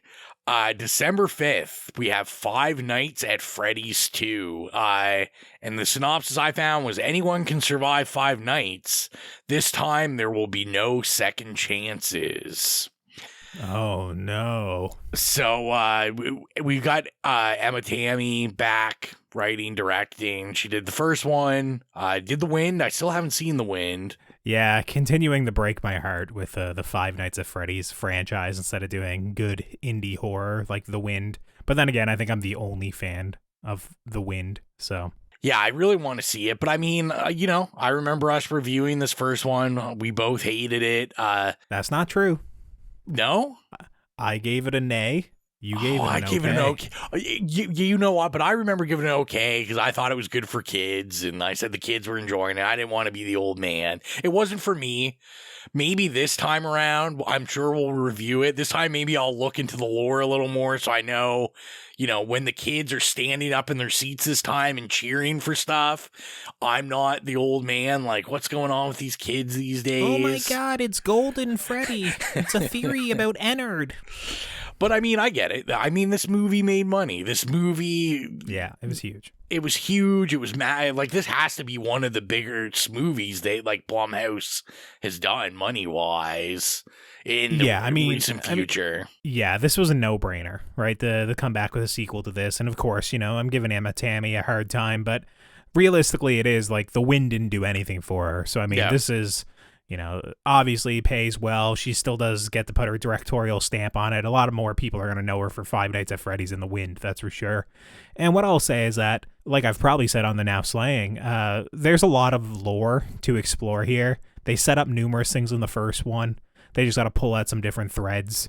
And I'm sure the kids will love it. The Minecraft kids, the FNAF kids, they'll be coming out in droves for this, getting their parents to bring them, and they'll love it. They'll love it. Josh Hutcherson back, Matthew Lillard back. And you know what? Yeah. A positive thing is, I'm sure Blumhouse has got some deal with Emma Tammy saying, like, you know what? Do these Five Nights at Freddy's. If you got something original, like, then we'll talk once you make us some more money. Do all these Five Nights at Freddy's, and then you could do Fantasy Island, too. And with that, we're out of the releases that have dates. We're now into our TBDs, which, I don't know if we'll go over in quite as much detail. I don't have blurbs for any of these, Rowan. I know you do. I do. Do you just want to go ahead and you want to run through them all? Do you want to go for it? So, Fear Street Prom Queen, and I do have a synopsis for this one. As students at Shadyside High are preparing for the 1988 prom, the It Girls are fighting to get support to be voted prom queen. As an unusual nominee emerges in the race, some of the other candidates begin to vanish without a trace. Wonder if they meant for that to rhyme. With this franchise, I wouldn't put it past them. That's yeah. Sure. The director, I didn't really take note. I think this is kind of their first kind of like big thing. I didn't recognize the name. Yeah, Matt Palmer, I'm looking at him here now. I recognize the movie Caliber. He directed that, but everything else I don't recognize. I just remember I recognize Caliber from just seeing it on Netflix, to be fair. But so this is based off of the R.L. Stine book called The Prom Queen. And I'm a fan of the Fear Street books. I think they're pretty fun. We never covered Fear Street and Now Slaying. Now Slaying, and then it just hasn't been chosen on the main show. Yeah, I mean, I'm sure it will sometime, because I think Mike and Jill are fairly high on it. I thought they were all right. I think Agreed. They had some fun kills, some cool music drops, stuff like that. Some were better than others. But, I'm always for good teenage horror for Netflix. Just, I'm thinking more so even, now that I'm a dad, I'm like that with a kid that kind of is dipping her toes in the horror. Like, this is the kind of stuff that she'll probably want to watch. I'm interested in this simply because I remember originally they announced another trilogy, but they've only announced this. So I'm curious, will this end with another one coming, or are they just going to do 3 separate books? I can't remember. A lot of R.L. Stine's books, he'll have the Prom Queen 2, the Prom Queen 3. Okay. I'm more interested in them just doing singular movies for singular books. I think that would be the way to go. Yeah, I mean, even if they are doing another trilogy, they're not releasing it like they did the last time, clearly. They're not doing 3, one each week. So, I mean, even if they do decide to do a Prom Queen 2, it's probably going to be a year away. Yeah, we'll be discussing it on next year's episode. Yeah, and this one starring Ariana Greenblatt, which I just watched in that great movie called Borderlands. That was sarcasm, people. Oh, no. I never watched the Ashoka. I don't know. It's like a Star Wars thing. I'm not a Star Wars guy. Ahsoka. Yeah. And also in 65, showed it to dinosaurs. That's probably the high point of this speech. But Chris Klein in this, who has he been in anything in forever? One of the stars. I'm not even familiar with the name. One of the stars of American Pie. He played the jock guy that falls in love with the musical, the choir girl. Last I saw, that was 20 years ago. Yeah, like I don't think this guy's like been in literally anything much. So, I'm sure that'll be like a fun time maybe.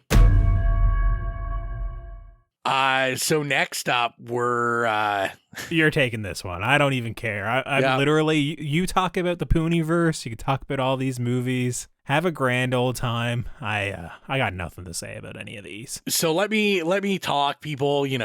Skip around the chapters if you don't want to hear. But I'm going in on some Poohniverse stuff because we got a lot. They're building this out. So first up, I'm gonna start with Bambi: The Reckoning, which I did see a teaser trailer for, and it looks like it could be fun. It's directed by Dan Allen, who hasn't done anything, and I didn't really recognize the writer. But the synopsis is, after a mother and son get in a car wreck, they soon become hunted by Bambi, a mutated, grief-stricken deer on a deadly rampage seeking revenge for the death of his mother. Wow. Cinema. I didn't know this, and I didn't remember it, but apparently we got a little tease of this in Winnie the Pooh 2, and Winnie the Pooh Blood and Honey 2, because the teaser trailer starts off with the three hunters that are in the woods looking for Winnie the Pooh, if you remember the scene. And one of the guys is talking about, he's like teaching a guy to shoot a rifle, and then they're talking about deer, and he asks the older gentleman, he says, "Have you ever shot a deer before?" And then he looks off into the sunset, and he goes, "In fact, I have." And apparently that was the teaser of... Because the guy whoever the old guy is in Winnie the Pooh Blood and Honey 2, he is like the star of this movie. So yeah, I don't know. This is gonna be garbage. I think it might be fun garbage. In the teaser trailer, Bambi is like the size of a car, and she's just like flipping cars over. Okay, all right. So I don't know, Cole. This could be up your alley of like giant animal attack dinosaur-sized Bambi. So I mean, yeah, this is only going to be as good as it gets. And then I will say we have another Winnie the Pooh Blood and Honey 3 coming that they are quickly working on. Written and directed by Reese Frake Waterfield. There's no synopsis for it, and I don't really have anything to say about that other than we knew that was going to happen. This franchise is very much like a smaller Terrifier. It makes money. I looked up the numbers. Winnie the Pooh Blood and Honey 2 cost them $500,000 to make, and they made almost $8 million. So they are going to continue to make these movies, and suckers like me, maybe not Colton, will continue to go see it. The next one that's coming is Peter Pan's Neverland Nightmare. Here's noteworthy. Directed and written by Scott Chambers, who is the guy that plays Christopher Robin in Winnie the Pooh Blood and Honey 2. It's the younger fella. And there is a synopsis for this. Wendy Darling strikes out in an attempt to rescue her brother Michael from the clutches of the evil Peter Pan. Along the way, she meets Tinkerbell, who will be seen taking heroin, believing that it's pixie dust. So there is a trailer out for this. This one's interesting because this one seems way more low budget than Bambi or Winnie the Pooh. It seems like they didn't give him a lot of money. The guy doing Peter Pan has like some Crow-esque makeup on. He's like goth as fuck. And also seems to be giving like a community theater performance of Heath Ledger's Joker. Like doing the voice and everything, except saying that he's Peter Pan. And I mean, this just simply seems like a Peter Pan kidnapping kids and murdering them. And, so that's kind of what you're getting for that. I promise, guys. I promise. There's only a couple more of these. Then this one is what I'm most interested in, which is Pinocchio, Unstrung. This one is written and directed by Rhys Waterfield, who did the Winnie the Pooh one. So this is the big dog coming in, starring Robert Englund and Richard Brake. So he's got like two big horror icons coming in on this one. So the synopsis is a dark reimaging of Pinocchio. This unsettling tale explores the eerie nature of the iconic puppet, blurring lines between reality and fantasy. There's no trailer for this one, but, Robert Englund, Richard Brake, I'm interested to see. I really like Richard Brake, and obviously, how can you not love Robert Englund? But Robert Englund will do anything for money, really. So I don't know what kind of quality that is. But obviously, they've got money to pay guys like this. I mean, Richard Brake's really only in mostly Rob Zombie movies. So that should be interesting. And then, last but not least, and then we'll get Colton back in here. We've got Poohniverse, Monsters Assembled. Directed and written by Rhys Waterfield. Maybe. He's not fully attached to this yet. He's obviously producing and working on it.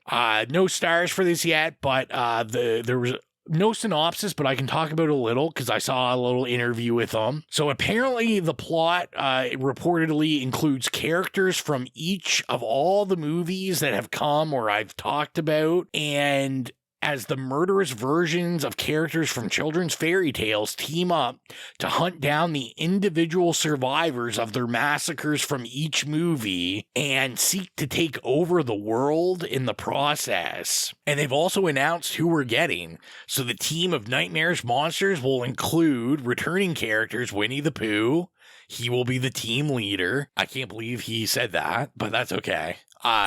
Tigger, Piglet, Owl, Bambi, Peter Pan, Tinkerbell, Hook, Pinocchio, and the Cricket. And they will also be introducing Rabbit, Sleeping Beauty, the Mad Hatter, and Mary Poppins, and many others to the group. I want to die. Yeah. So, you know what my note for this was? Fuck it. Why not? Why not? Why not do this, right? Like, I guess you're just using all these properties. And I think it's funny because this is like every horror fan since the 80s dream of like, man, when are we going to get a Freddy, Jason, Ash, like Michael Myers like movie where they're all fighting each other. And you know what? This guy is like, guess what? I can do it below budget. I saw like in 2026, they already plan a Mary Poppins horror one. They already have a Sleeping Beauty horror one. So like they're going to introduce characters in this that aren't even out yet. You're gonna see later on. It's getting wild. We got the MCU up in here. I think there's no chance that these like 5 movies come out this year, but I guess we'll see. Next on the list, finally, I'm back on the show. I had enough time to open tabs for all the rest of the things we have to see, so now I can actually read the synopsises and whatnot. We have Guillermo del Toro's Frankenstein, which its little synopsis says Dr. Pretorius tracks down Frankenstein's monster, who is believed to have died in a fire 40 years before, in order to continue the experiments of Dr. Victor Frankenstein. This is what Guillermo del Toro for a long time has been describing as his passion project. Peek behind the curtain, I was in talks with producers with this movie. There was a time when they were coming to Newfoundland. They were looking at possibly shooting some stuff in our provincial parks here. So yeah, I was like consorting. I was talking to them, talking with Parks Canada, talking to the direct producers on this, and then eventually they decided to go elsewhere. But there was a time when I was NDA'd and couldn't say anything about Guillermo del Toro's Frankenstein, and damn, I wish they came to Newfoundland. That would have been so cool. I thought the real story was they got a hold of you because they were going to kick him off of it, and they were inviting you on to direct. No, they were actually going to put me in the role as the monster, but then they decided to cast, Jacob Elordi, someone half as handsome. But the cast for this one's crazy though. Like, obviously yeah. Jacob Elordi as the monster. You have Oscar Isaac as Dr. Victor Frankenstein. Has he played him before? Frankenstein? Like, has he been in a Frankenstein movie? I feel like Oscar Isaac was in a Frankenstein movie before. Maybe he wasn't. Like, maybe I'm just thinking of something different, but... No, I can't picture him. You're probably thinking Victor Frankenstein with, like, James McAvoy. Oh, man, maybe I am. I forgot about that one. Yeah, we have Christoph Waltz, who's great, Mia Goth, Ralph Ineson, Charles Dance. Just loads of people in this movie that, it's a pretty star-studded cast. And I just can't wait to see what he does with it. I would assume it's probably going to be a little bit more fantastical than what we just got with Nosferatu, but I would say the production design and the scale of it's going to be even larger. So, are we going to get a good Mia Goth freak out in this one? What are you thinking? Yeah, I think so. I think you cast Mia Goth if you want a great actress, but also one that's going to be able to just like lay into whichever man around her, just, lose her mind. I mean, we're definitely going to get Ralph Ineson's great booming voice as well, So, from that one, let's go from highbrow to lowbrow on this one. The next one, Scary Movie 6. No synopsis for this yet. They announced it earlier this year. It's also saying 2026 when I look at this once again, but that's all right. We can let it slip through the cracks, I guess. Yeah, because, this might come out at the end, who knows what they're doing on this. I know this was like a big fight, because originally... the Wayans brothers weren't invited to have any involvement in this. They created this franchise. I know, like, Marlon Wayans was doing a ton of interviews, basically just blasting everybody involved with this, saying, like, how are you not going to have us involved in this? And they came around and invited them in. I see now they're basically the main writers, and I think like Ken and Ivory Wayans is back writing, and Marlon, and I'm very interested to see how this goes. You know what? They're stupid fun movies. I have no idea how you pull this off in like 2025, because the humor is highly offensive. Like their brand is just like, it's hard for me to picture a scary movie being done right now. Well, they're gonna, parody A24 like crazy. Oh, I hope they get, like obviously their main thing is getting all these like stars into these like very silly parody movies. So I hope they go all out and just, basically completely destroy elevated horror from the last 15 years, because it's been a long time since we've had a scary movie. I think you can do it effectively. I don't know if I'd call their humor highbrow, obviously, but I don't remember it being incredibly offensive either. It was more so just making fun of what people loved that I think was pissing a lot of people off, but I always found them entertaining, at least, even if they were pretty awful at the end of it. Next on our list, speaking of something awful, we have The Strangers, Chapter 2 and 3.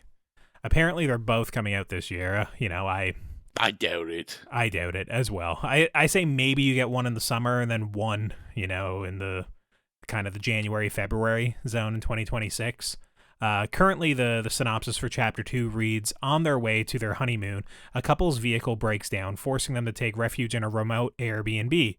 As night falls, 3 masked strangers terrorize them until dawn. Isn't that just the synopsis for Chapter 1? I kind of thought that, but then I don't remember that they were getting married or anything. And I found like an interview or something, like not a synopsis for the third one, but basically it said that the third one was supposed to be all of the survivors like getting together and basically like evil dies tonight. This is awful, Rowan. This sounds so bad.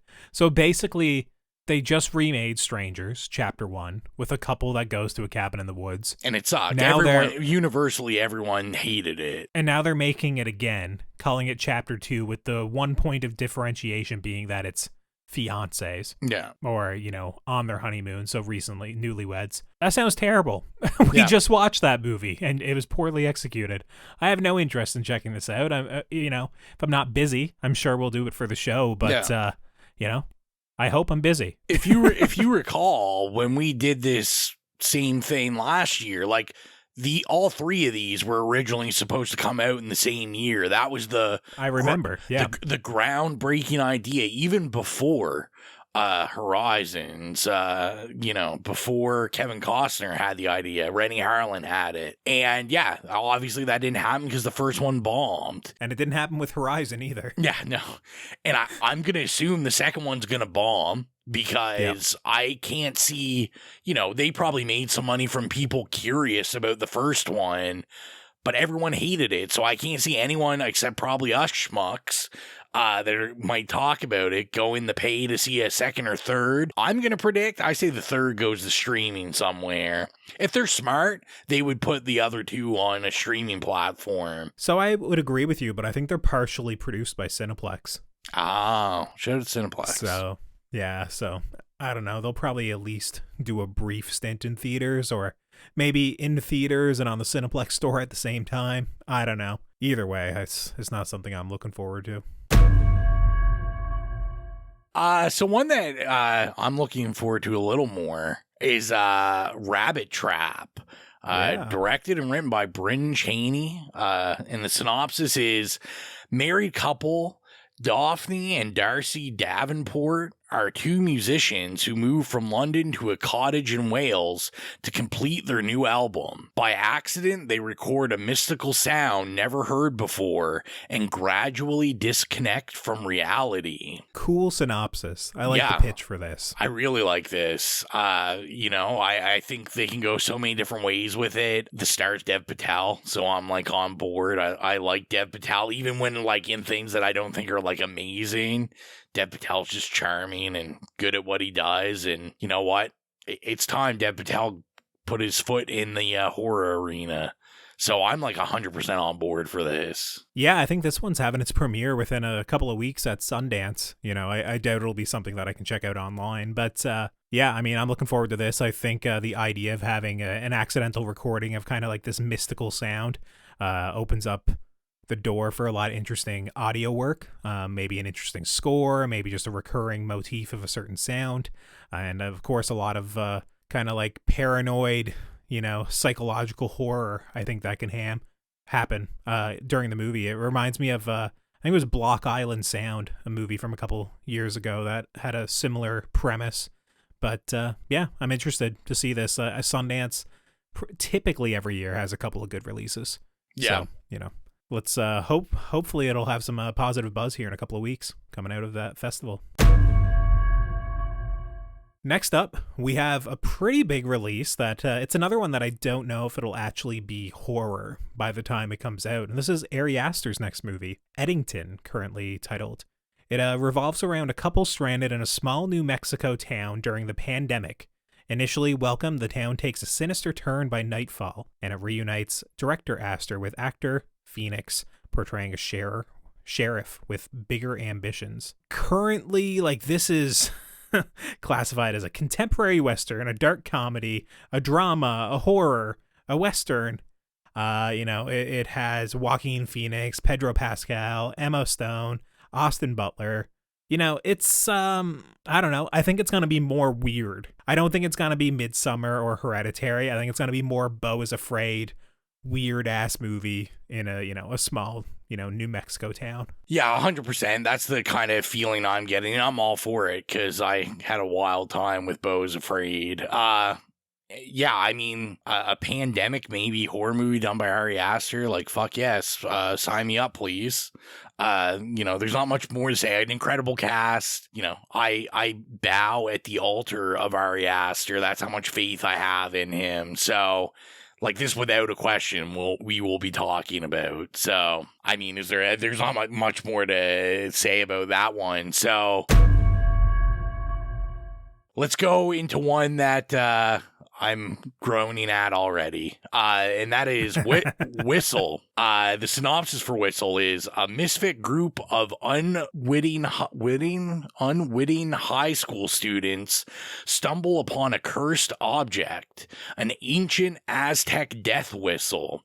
They discover that blowing the whistle and the terrifying sound it emits will summon their future deaths to hunt them down. I don't know. Isn't that just Final Destination or something? It's pretty close, but with a Blumhouse twist, essentially, is what it feels like to me. It's you're getting a group of teenagers to kind of will in their inevitable death coming towards them. Yeah, this is one that I don't have too much faith in either. I think the director does have a couple of like cult classic horror movies, I guess. Like I do know like some people like The Hollow from 2015, but he also directed The Nun. So. Yeah. Yeah, I'm not all about that. I mean, I do like Nick Frost, who's a star in this, Shaun of the Dead. And I like Daphne Keane from, Logan. She was good in that. But yeah, outside of that, this isn't one that I'm anticipating too much. Next up's one that I've been seeing quite a few trailers for recently. Death of a Unicorn. I'm surprised we don't have a release date for this yet. This has been shown in theaters for probably the last month. I've definitely seen the trailer 2 or 3 times now. Its synopsis is father-daughter duo Riley and Elliot hit a unicorn with their car and bring it to the wilderness retreat of a mega wealthy pharmaceutical CEO. I don't know how I feel about this one, if I'm being honest. I do think the trailer is fun at times, but it's also like a little bit too zany and over the top that I think it's a possibility that it just winds up being almost outright bad. Obviously, Paul Rudd's pretty charming in everything that he's in. Jenna Ortega, I think, is pretty solid in most of her movies, but I would say that she doesn't have the strongest agent, so she still winds up in a few stinkers every year still. So, I don't know. Jury's kind of out on this one. I don't know about the director or anyone behind it. Yeah, no, I couldn't really find anything on them. Will Poulter. I love Will Poulter, so... Oh, yes, I forgot he was in it as well, yeah.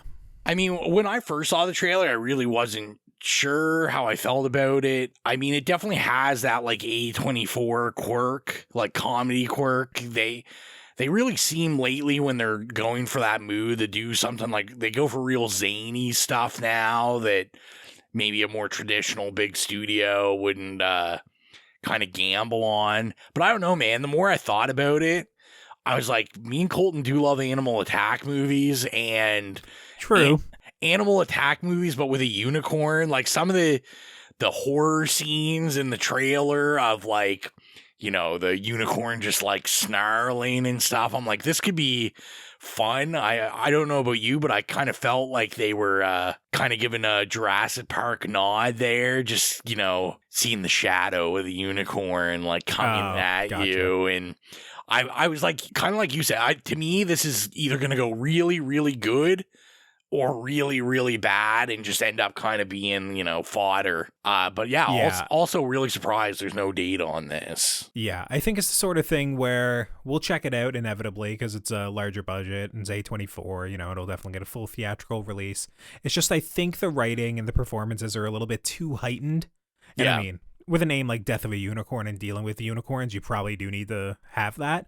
It's just... I don't know. I could see myself getting a little bit irritated by this one if it doesn't hit the tone just right and it isn't fun the entire time. What I will say, looking into Alex Scarfman a little bit more, he does have some like producer's credits that I do recognize. Like there's a movie from a couple of years ago called Blow the Man Down, which is like a small town fishing village one that may involve mermaids, which I thought was pretty interesting at the time, that I never did actually check out, but it was on my list for ages, on my watch list. And then a movie called Resurrection, which people really liked, starring Rebecca Hall, and he produced both those movies. He's like the main producer on them.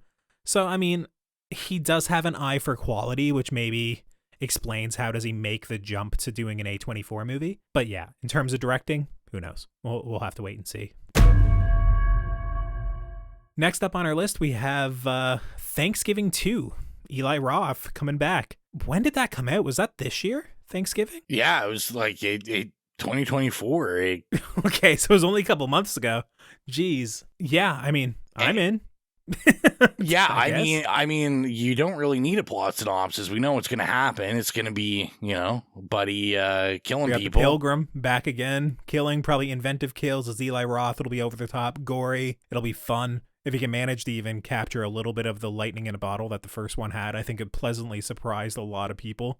Addison Rae's coming back. It seems like all the survivors that I saw like have signed up. They're coming back, so it's going to be a direct continuation. I mean, he had to do something. Everything I read basically said that Eli Roth, like the minute they started getting the numbers in for Borderlands, like he just rushed to like make sure this was greenlit and like, hey, remember when I made that money off Thanksgiving? Like, let's go with that again. So, I mean, obviously he needs this one. I feel, man, the first one was so fun. Like, yeah, if you keep that tone and stuff, like, I think this is going to be, this could just be a good time. This is kind of one of those good franchises to me that you can just kind of revisit all the time and kill people, do all that kind of stuff. And speaking of things that could be a good time, definitely up being Colton's alley. Maybe not all the way. But apparently there is a new Anaconda film in the works. From what I could find, it's going to be called The Anaconda. Yeah. And there is a synopsis for it. Circus performers stranded in rainforest after Anaconda attacks. Ooh, what is this? This is like a broken English synopsis. I don't know if I trust the first this. one for the show. After Anaconda, I'll read it because it's funny. Rainforest, after Anaconda attacks boat, encounterer poacher hunting Anaconda, who sees them as bait. Performers use circus skills for survival against deadly threat. That's an all-star right up there. That's definitely like ChatGPT. But yeah, this one I'm interested in. Tom Gormican, I think is how you say his name, directed it. He did The Unbearable Weight of Massive Talent, which I thought was pretty good. Yeah. He did Beverly Hills Cop, Axel F, which I thought was also pretty good. Just wrote that one, didn't direct it. Yeah, wrote that one. Yeah. Paul Rudd, back again, starring this one. Jack Black, I don't know about that one. Yeah. But I mean, I don't get it, but Jack Black makes someone money because he's always in stuff. In the Minecraft movie in another couple of months as well. Obviously, I'm a sucker for creature features. Big snake movie. You know, we were getting a laugh on the What We Missed episode, me talking about Never Let Go. I just thought it was a large snake movie. I must have mixed it up with The Anaconda. Yeah, I mean, I don't know. This feels like a straight to streaming release for me, but when you have Paul Rudd and Jack Black, you know, it's going to wind up in theaters. So yeah, it's 100%. It's so early. I guess we just kind of sit on and wait for this one. I feel like this will probably slip into like March of 2026 instead. Yeah, I've only seen like the actual first Anaconda movie. But yeah, that's kind of my feelings. I mean, I have opinions like, you know, is Jack Black annoying? Yes. But do I want to see a giant snake eat him? Also yes. Yeah. And, you know, next up, if we're doing these movies, Lake Placid, let's get it going, guys. I mean, let's bring Alexander Aja to do it. You know, yeah, he did right. Crawl a couple of years ago. Let's do Lake Placid. And next up, we have Shelby Oaks, which is another one that I think we discussed last year, if I'm not mistaken. Yes, we did. This is Chris Stuckman's movie. It is now premiered to mixed reviews, is what I'll say. You know, he's obviously a pretty prolific YouTube movie reviewer. He's been doing it for as long as I can remember. And this one is described as a woman's desperate search for her long-lost sister falls into obsession upon realizing that the imaginary demon from their childhood may have been real. There's a lot of goodwill on Letterboxd, kind of, you know, praising him up for, you know, making the difficult turn from a YouTube film critic to becoming a feature film director, you know, for raising $1 million, for getting, you know, big producers behind it, like I believe Mike Flanagan, yes, if I'm not mistaken. So, and Neon bought it, which is huge. So yeah, I'm rooting for this one. I think it's one I actually put money towards at some point. So I'll probably get a digital link at some point to watch the movie whenever it is on VOD. But yeah, fingers crossed it winds up being better than kind of like the 2.5 and 3s it's been largely garnering on Letterboxd. Yeah, that's kind of been my thing. I've been a little worried because anyone I've seen that has seen it, that, you know, I watch on YouTube or read or anything, it's kind of sad. It's just really kind of basic found footage affair. But I'll be interested. I know that he's kind of told everyone to keep quiet, that there's like a twist in this that makes it not what it seems. So I'll be interested to see what that is. All right. I mean, Keith David's a star of it. I'm pumped about that. So, you know, at least I'll get to look and listen to Keith David for a little bit. So I won't complain about that whatsoever. One that I feel like we're really getting into the ones that may never come. King Spawn. This isn't coming out in 2026. Yeah. Not a chance. Or 2025, sorry. We don't know who's writing, directing it. Obviously Todd McFarlane will have some sort of hand in writing it.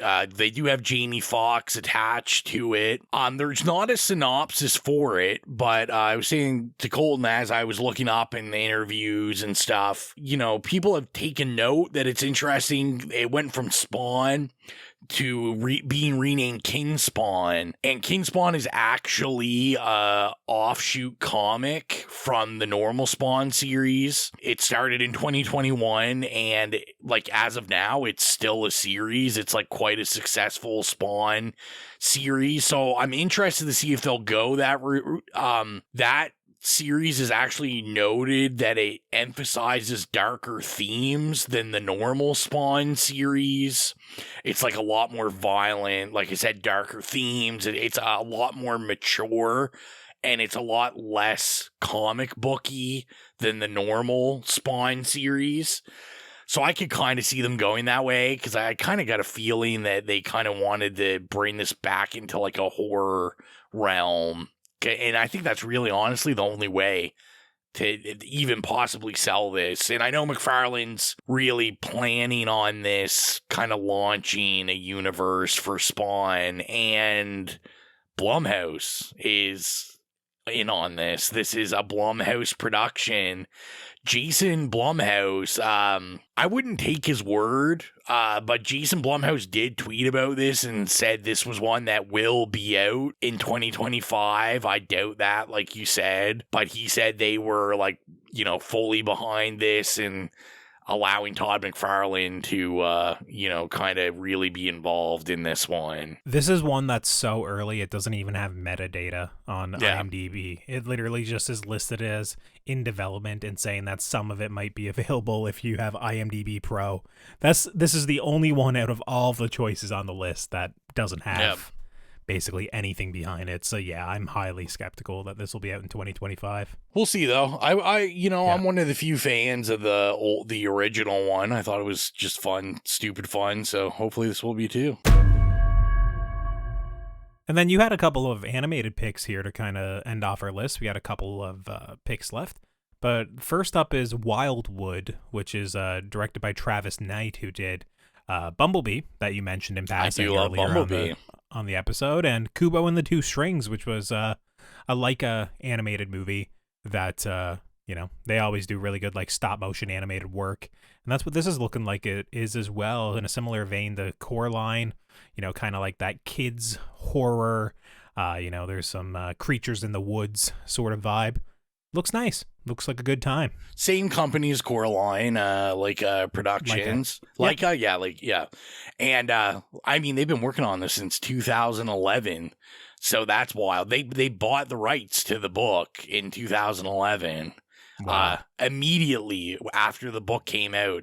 And I had to ask Exilia, like you, a former fellow book slanger at the bookstores, and Exilia was like, oh yeah, I remember this coming out and everything. And I'm super excited, my daughter's a big Coraline fan, and this is one that I'll want to see as soon as it comes out, and I'm sure she'll be into. Yeah, for sure. And then, the second animated feature. This one I think is going to be a little more low budget. I saw Crave is one of the production companies on it, but it's Night of the Zoopocalypse. And this one really interested me. So the synopsis is: a meteor containing a mysterious space virus crashes into Culpeper Zoo, turning the animals into vicious, gummy-like zombie mutants. So I was kind of interested in this because I saw the two directors, Ricardo Curtis. He worked in the art department for The Iron Giant, which is a classic animated film. And Rodrigo Perez Castro, who worked in the art department for The Book of Life and Rio 2. So I was most interested in this because this is based off a short story by Clive Barker. And, no way. Two things that I do not put together is Clive Barker and kids. You know, Clive Barker known for highly like sexual and kink forward horror and gory and all that stuff. But yeah, apparently this, I can't remember. I think maybe the short story is called like Zoopocalypse or Zombies or something. Okay. And basically they optioned it, and I watched the trailer. I thought this looks fun. Like, I was like, I don't think it's going to be a masterpiece, like, you know, Coraline or something of that matter. But when I saw this, I was like, my kid will love this. Like, also David Harbour, Paul Sun-Hun Lee from like Kim's Convenience, and who I'm most interested in voice work from, Scott Thompson from Kids in the Hall. So yeah, super interested to see how this goes. We never talk a lot about kids horror, and that's kind of why I wanted to make sure maybe we highlighted a little bit in this. Yeah, no, it was a good call, and this one doesn't look quite as good as Wildwood, but yeah, no. I mean, I'm sure it'll find an audience when you have anthropomorphized. What is it? Anthropomorph. I don't know how you say it. I don't know. Anthropomorphic animals in your movies. You know, you'll find an audience. Zootopia did just fine. You know. And with that, we kind of saved two for the end. Yeah, kind of our most anticipated out of the TBD selection. Last year, I think we ended with the double whammy of Nosferatu and Jordan Peele's fourth movie. Jordan Peele's fourth movie never even made it on this list because it's firmly in the October 2026 slot. But how about you tell the folks what you were really looking forward to out of the TBD selection? So mine's for the gamers out there. It is the Until Dawn movie coming out. Yeah. So if you've never played the game, the synopsis for it is a group spends the weekend in a ski lodge on the anniversary of their friend's disappearance, unaware that they are not alone. I've talked about it on the main show before, but, you know, I adore this game. Yeah. I remember playing this like all in like a 24-hour time period, you know, in a room. Windows blacked out, just headphones on, totally immersed. This created my love for these kind of games, like these kind of like choose and it affects other choose stuff. Your own adventure, yeah. Just absolutely loved it. I'm a little worried. Directed by David F. Sandberg, who's known for Annabelle creation, Shazam, and Lights Out, which I don't think I've ever seen all of, but I remember I watched the beginning of it one time by myself alone, and it kind of scared me. So, that premise did. And then also what really doesn't make me happy is Gary Doberman as the writer that wrote The Nun and the Salem's Lot movie that just came out that was critically panned, and Annabelle. But yeah. He did It Chapter 2 as well, which is very bad, but It Chapter 1 is decent, and he also did that, so I don't know. Yeah, mixed bag for sure.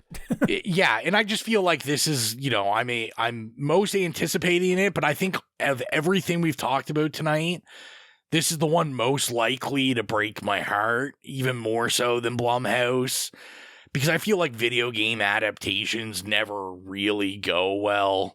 Especially if you're such a big fan of the game. Like, there's lots that I watch and I'm like, whatever, I don't care. I don't play that game. So this one, I'm like, ooh, I know it's just going to hurt me when they screw everything up. Yeah, what I'll say is that video game adaptations aren't being done quite as poorly as they have been like 10 years ago. Like, obviously, the Sonic the Hedgehog movies are fine, Yeah. And more... in a even a better amount, or a better quality is The Last of Us TV show. Most people love that. I'm a huge fan of The Last of Us games, and the TV show's pretty good. Don't think it's as good as games, but that's me. With this one, I also love Until Dawn, the video game. I was waiting years for them to do a sequel, that just never happened. It seems like it might be happening now after the remake kind of hinted at it in one of the endings, so that's interesting. But yeah, I mean, David F. Sandberg, is his, all of his releases great? Am I going to come out here and say Shazam! Fury of the Gods is a great movie? Absolutely not. But what I will say is I thought Lights Out was pretty good for what it was. Annabelle Creation was a lot better than the first Annabelle. I liked Shazam, the original, when it came out.